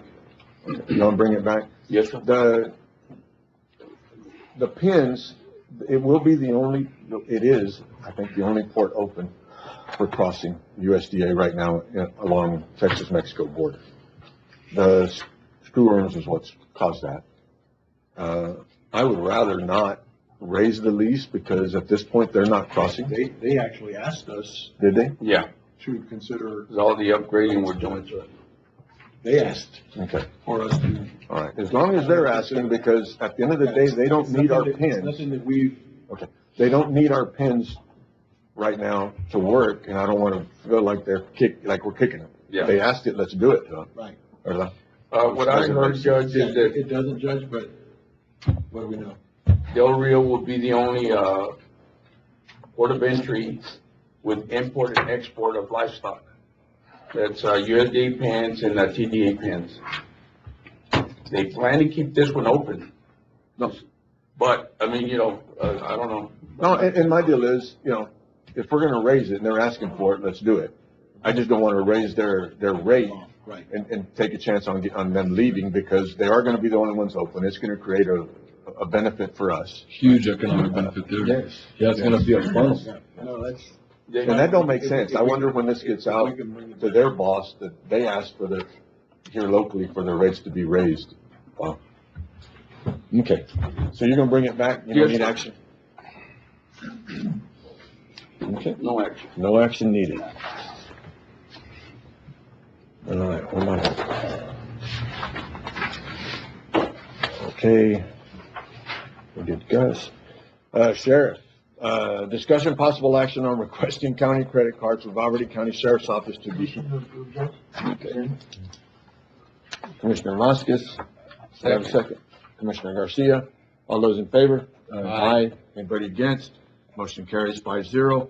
Item 39, already done. Item 40, discussion possible action on issuing a second fuel card for drivers to Motion to participate. approve, Judge, is presented. Commissioner Vasquez, second Commissioner Flores, all those in favor? Aye. Anybody against? Motion carries 5-0. Item 41, discussion possible action to update the count on second quarter seats. Yes, sir, you're up. Good morning, Commissioners, Judge. As part of my duties, I'd like to come in every quarter to update the court on just what we're doing. I think it's important that the county knows that we are doing our job diligently. To just summarize, for second quarter of 2025, we attended a total of 857 walk-ins. We did a total of 142 trips out of town and 39 local trips. Yesterday, we were recognized by the State House of Representatives for our efforts, not only as a veterans office, but as a county for what we're doing for our veterans. We are getting calls from veterans in West Texas, McCamey, Midland, and around the area, Eagle Pass, Crystal City, Carrizo, Uvalde, pretty much asking if we were able to help them out. The word's gotten around that Valverde County is is very efficient, and we're doing God's work as far as helping our veterans with their benefits. And this year, the last month, specifically in July, we are able to get many veterans to 100%. And of course, and what that means in numbers is, roughly speaking, a veteran with a family at 100% receives about $4,500 a month in income, not counting the benefits. And of course, that money is spent in our community. So, so far, so good. We're doing really well. And thanks in no part to what the court is investing in us. And I think it's important to recognize that all of this would not be possible without the court support. And other counties that called us to really mirror what we're doing, asking how is Valverde County able to have such an efficient program where veterans and their dependents are not only receiving benefits because of what we're doing, but are educated on what they have access to. So, thank you once again for all your support. We're working on several projects in the future, teaming up with Grand Canyon University in Phoenix. They have heard about what we're doing, and we want to come in and do workshops, possibly at the library at least once a month, to bring in the community veterans that want to get started on their disability benefits, education benefits, medical coverage for their families, and all of those things. So we're working on that. And we're working on our luncheon in November. It's going to be a big event at the Civic Center. We're going to have live music, a lot of volunteers, and, so far so good. But, Mr. Trevino, yes, sir.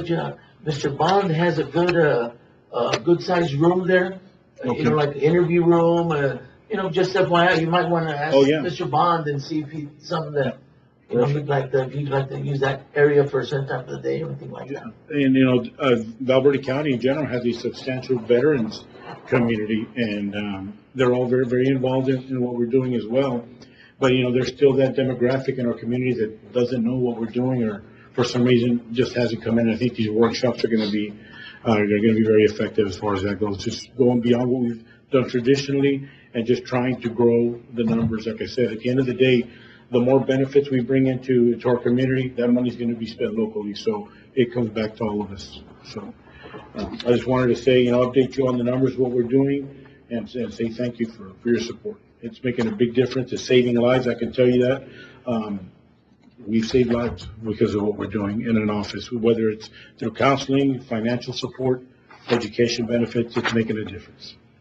So very grateful. Thank you. Thank you, sir. Item 42, discussion possible action to accept the certification totals as given by Valverde County Appraisal District. A, County General Fund taxable value, $4,633,639,809 is certified by the appraisal roll. Rolling stock value of $19,249,482 certified by the Comptroller's Office, minus free taxable amount of, and it says $4,061,236,217, and transfer adjustments are zero. B, farm to market taxable value, $4,611,014,935 as certified by the appraisal roll. Rolling stock value of $19,249,482 certified by the Comptroller's Office, minus free taxable amount of $4,039,288,379, and transfer adjustments are zero. We just need to take a vote that we're certifying the totals that were given to us. I'll make a motion, Judge, to approve, to certify the total amounts as presented. Commissioner Vasquez? Yeah. Go ahead. Y'all okay? Did I do something? Just real quick, We're gonna vote on that. Oh my God.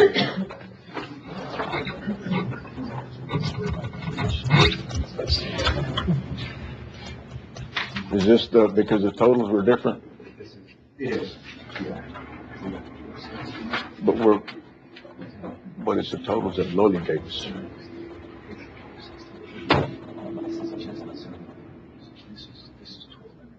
It's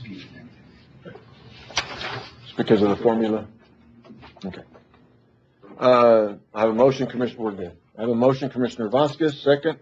Second. Commissioner Wardlaw, all those in favor? Aye. Anybody against? Motion carries.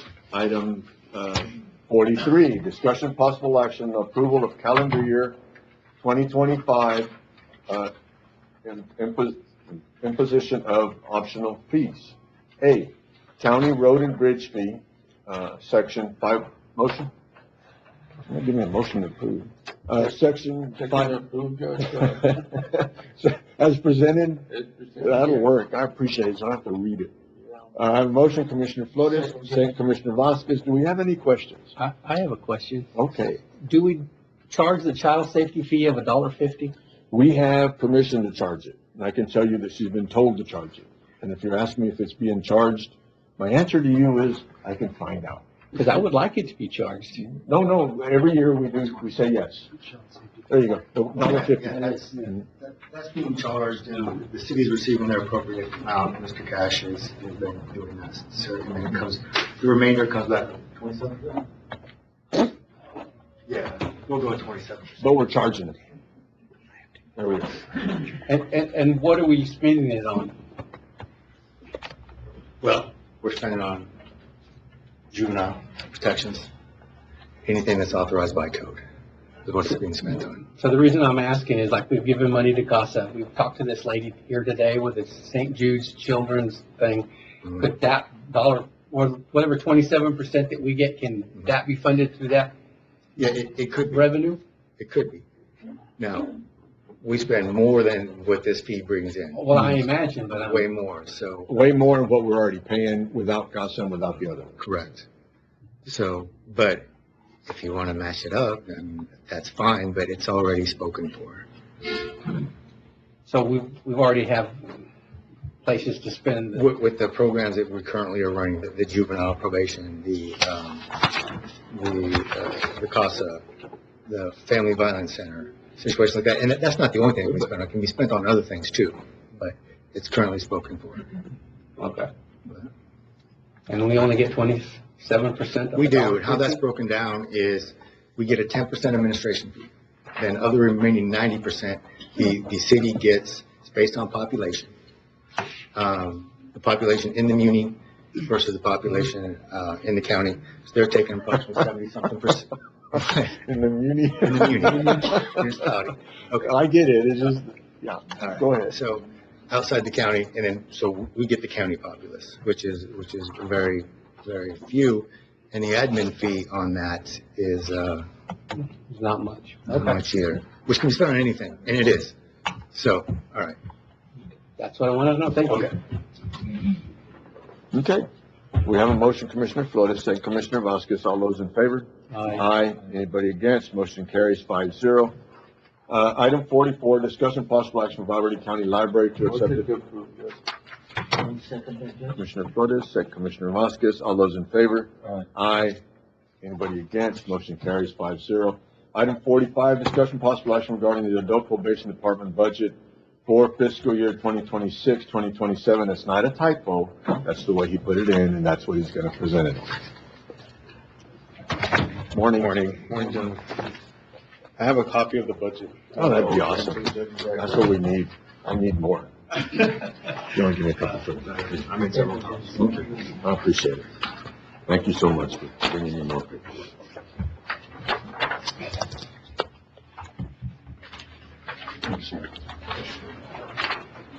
Go ahead. So this is just something that I'm presenting to the court to have an idea of how the budget works or what's going to be approved. It's still waiting in TDCJ, CJET, and Austin for it to get approved. So I can go into details if there's questions over the budget. I know you're just now receiving it, or if you have questions, you want to reach out to me later and we can discuss it as well. Your request is the same. Excuse me? Your request Yes, from us is the request is the same. That's been for The years. county request has been the same. It didn't change, it didn't increase or decrease. I would make a motion to approve, Judge, the budget as presented. Do you need action from us? Do you need it? No, I don't. It's been approved, I'm assuming, based on y'all, on the county budget already. What you requested is in the budget that I will file on Friday. Whatever you requested is in the budget, in the county's budget. Yes, sir. It's already in there. So we don't It's, take action it now. should, it should already be on the county budget, and I included. No, I'm telling you that it is, because I'm the one that put it in. Excuse me? So when we take The amount action, that you requested is in there because I'm the one that put it in. Yes, sir. so taking action on this, Judge, is when we approve the budget. There's really no action needed. He just bringing it to us because, Informational purposes, just. just to make sure that we Information understand and where something the funds are that I'm going. required to do just to present it to the court. Yeah. But again, I mean, if there's anything that's questionable or a question y'all might have based on what I'm presenting to you, you can reach out to me. And where you, and when you go to read it, I mean, he gets funds from different areas. Yes. And that's a little bit, Yeah, so the majority of our funds come from the state, from TDCJ, CJED, which is our Community Justice Assistance Division, which is included on there. You'll see on the top line items of every page, it says state aid, and it shows how much aid I received from the state for those line items, or for the grants, I guess, if you want to call them.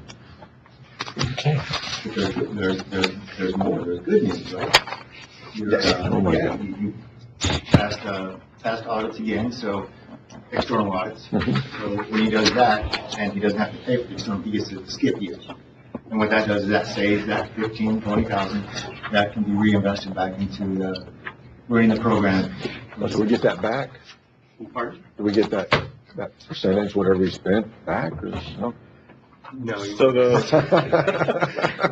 I'm just saying. fees that we pay for, because I'm required to do an internal audit, sometimes it's yearly.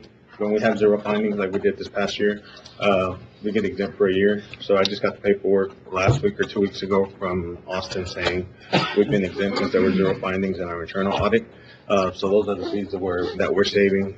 It costs roughly about $20,000 is what we pay, and it comes out of pretty much our basic, which is the first page that you have there. And we get funds, different kind of funds from that can go into our basic supervision funds. Okay. Y'all have any questions for him? Y'all got papers? We have homework? I'm okay, Judge. Commissioner? And while I'm here, I would just like to take the time to thank all of you for what you do for my department as far as the building, the expansion. I know my understanding is gonna start here in the next week or two. Monday. I believe. Well, they started already, like today, They're over there, I think they're knocking down the taking tree. down the tree. Yeah, so it started today, but I would just like to personally thank each and every one of you for the expansion, for approving it, for the building, and for everything I do for my office. And I'm gonna tell you thank you, because, as much as this court does, they're very rarely, thanked for the amount of work that they do. So I appreciate that. I really do. They ain't gonna gain more money, but I appreciate it. I appreciate it. Thank you very much. Thank you, Reggie. Have a dismissal. Have a great day. Thank you. Have a good day. 46, discussion possible action. Motion to approve, Judge. Second, Judge. Motion Commissioner Flores, second Commissioner Vasquez. All those in favor? Aye. Anybody against? Motion carries 5-0. Item 47, discussion possible allowing. Motion to approve. Second, Judge. Motion Commissioner Flores, second Commissioner Vasquez. All those in favor? Aye. Item 48, if we can table, please. Motion to table, Judge. And motion Commissioner Vasquez, second Commissioner Wardlaw. All those in favor? Aye. Table, but you don't need to bring it back. You can bring it back next meeting. Next part. Okay, that'll work. Item 49, discussion possible action on rescind. Motion to approve, Judge. Okay. And motion, Commissioner Vasquez, second Commissioner Flores. All those in favor? Aye. Anybody against? Motion carries 5-0. Discussion possible action to award or reject submissions for road material bid. So we received 3 bids for the base material for road material. Martin Marietta, Vulcan Materials, they both bid the type C and D and the PB3 and 4. And Colorado Materials, the only thing that they bid was the PB3 or 4. And the last time that we did this, basically, we could pick which one we wanted. We approved them all. And We then, approved them all. Yes. That's your motion? And we can do that as well. Commissioner? Yes, sir, that's my motion, Judge. I'll look at the item back here, sir. We had a motion, Commissioner Vasquez. Already had a second, Commissioner Wardlaw. All those in favor? Aye. Anybody against? Motion carries 5-0. Item 51, discussion possible action to award or reject the submission for road materials. Road materials, we received two, Alamo Asphalt and Ergon Asphalt. But Will you get both? Alamo Asphalt did the bid on the MC30, and Ergon just bid on the CRS2. Oh, on the oil. AEP. Oil. Uh-huh. Yeah, the oil. So we can accept both of them? Yes. Because that would, in case we need one or the other. Mhm. Have a motion? Motion to accept, Judge, on both of them. Have a motion, Commissioner Vasquez, second Commissioner Wardlaw. All those in favor? Aye. Anybody against? Motion carries 5-0. Item 52, discussion possible action to award or Motion to approve reject. is presented, Judge, on Pico Propane, which was the only one submitted. Yes. Motion. A motion, Commissioner Vasquez, second Commissioner Wardlaw. All those in favor? Aye. Anybody against? Motion carries 5-0. Item 53, discussion possible action to award or Motion reject. to approve, award the lowest bidder. Who was the lowest bidder? The lowest bidder was Rose Cleaning Services. I'll second that, Judge. Okay, I have a motion, Commissioner Flores, second Commissioner Vasquez. Concerns, on this one, maybe if we would revisit this contract to make sure that they're doing the job, 3 months into it? Yes. Would that be part of your motion? Yes, and they're all new buildings or additions to, We county have, buildings. yeah, we have. In case, because we've, like I said, we had issues, there was things that we've asked to be done, and we would just like to have an option to bring it back to the court in case it doesn't. Okay. I have a motion, Commissioner Flores, you accept that, Commissioner? Yes, sir. Okay. All those in favor? Aye. Anybody against? Motion carries 5-0. Item 54, discussion Motion to possible. approve and present it. All right. Second that, Judge. A motion, Commissioner Flores, second Commissioner Vasquez, all those in favor? Aye. Anybody against? Item 55, discussion possible action to approve to authorize county judge to sign and accept the non-financial agreement. Motion to approve, Judge, is presented. Second. Motion, Commissioner Vasquez, second Commissioner Flores, all those in favor? Aye. Anybody against? Motion carries 5-0. Item 56, discussion possible action on the approval to make a change to the current compensatory, whatever, time usage in the personal policy manual. Yeah, please, let's see who we're not paying, who we are paying, and who we're gonna get rid of. Good morning, Judge, Commissioners. We are changing the policy to read, to require employees to take comp time off versus they may or should. They shall. They shall from now on. Before to take off comp time versus, So employees shall be required to use compensatory time off within a reasonable period after it is requested and shall use compensatory time before using any accumulated vacation and or sick time, provided that the employee's absence will not place an undue hardship on the operations of the department in which the employee works. And this is the item, Judge, that we had talked about a couple of weeks ago. Yes, sir. And I'll make a motion to approve on that, Judge. That item. David, we did the changes in the policy committee. Yes, sir. And you've had a chance to make sure that they're okay. You were there at the meeting. I was at the meeting and I helped when I with the board, with Lincoln. Okay. I have a motion, I'll second. Commissioner Vasquez, there we go. I have a motion, Commissioner Vasquez, second Commissioner Wardlaw.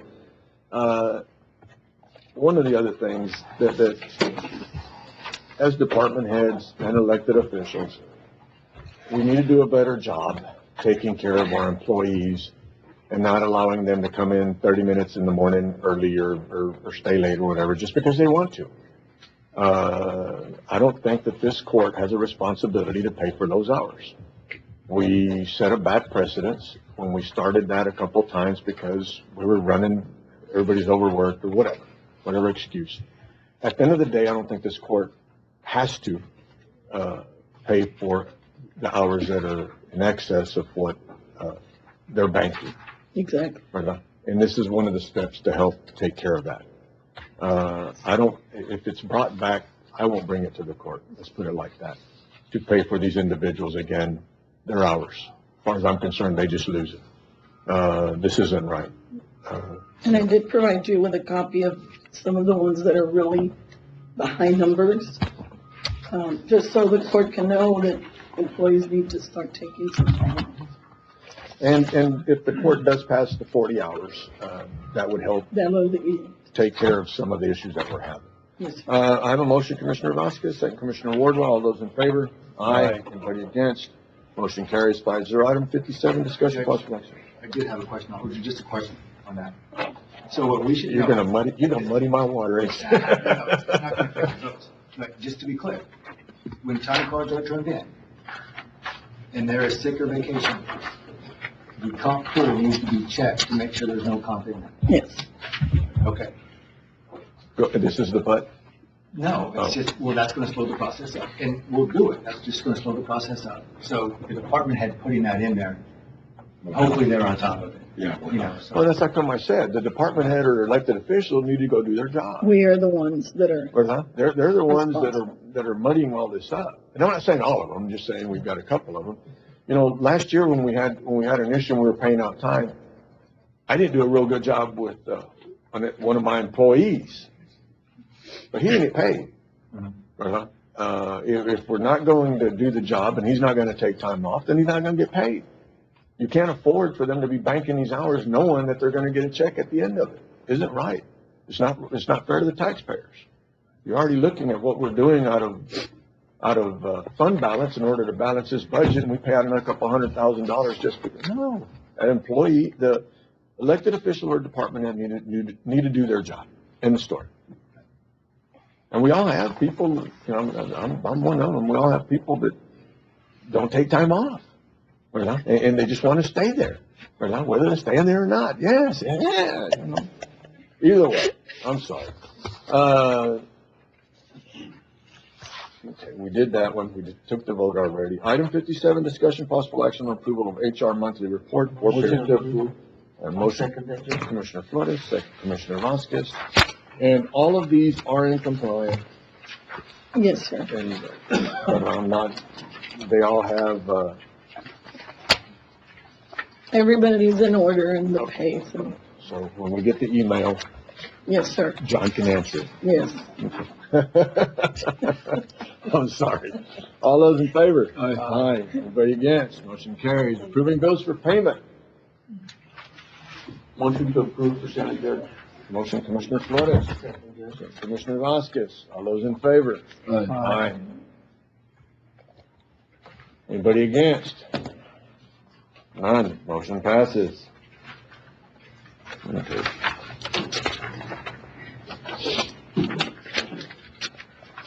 I'm sending a text. Sorry. 59, discussion possible action to approve auditor's report. Oh my God. Yeah, so primarily all good news. There's only first two of financial impact that were corrected before they went out, and I believe we are. Okay, go back. Sorry. Financial impact, I didn't. Well, there's just financial impact, but it was corrected before it went out. Okay. So. Motion to approve, Judge, is presented. Second. And motion, Commissioner Vasquez, second Commissioner Flores. All those in favor? Aye. Anybody against? Motion carries 5-0. And I believe that the last one on 59 is, okay. Update. Exec session, yeah. Okay, and we're gonna go back to item 59. It's been voted on, but we're gonna go back because, update on district clerk registry audit. What do we do? I believe that's what we were taking as executive session. We can table that portion, Judge. Otro, okay. Let's go back then. Let's undo the motion that we just had. If you don't mind, Commissioner Vasquez, Commissioner Flores, if you will, rescind I that. will rescind that, Judge. And if the motion will include everything except update on district clerk's registry. Motion to approve, Judge, everything except the district clerk registry, which will be tabled, am I right? Yes. Yes, sir. Check and accept. Okay, all those in favor? Aye. Anybody against? Motion carries. 59. District.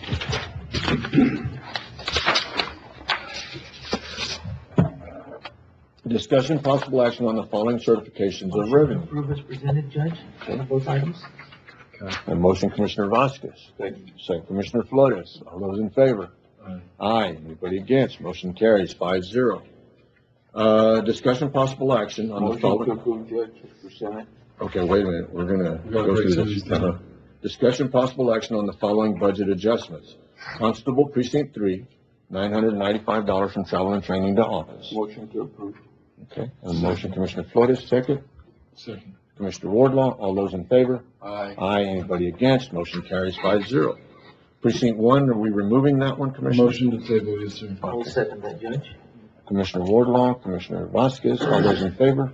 Aye. Anybody against? Precinct 1, $11,200 from operating to paving. Motion To approve. to approve. Okay. Commissioner Wardlaw, second. Second that, Judge. Commissioner Vasquez, all those in favor? Aye. Aye. Anybody against? Motion carries 5-0. D, Parks Building Maintenance, $28,000 from capital. Motion to table, sir. Second, Judge.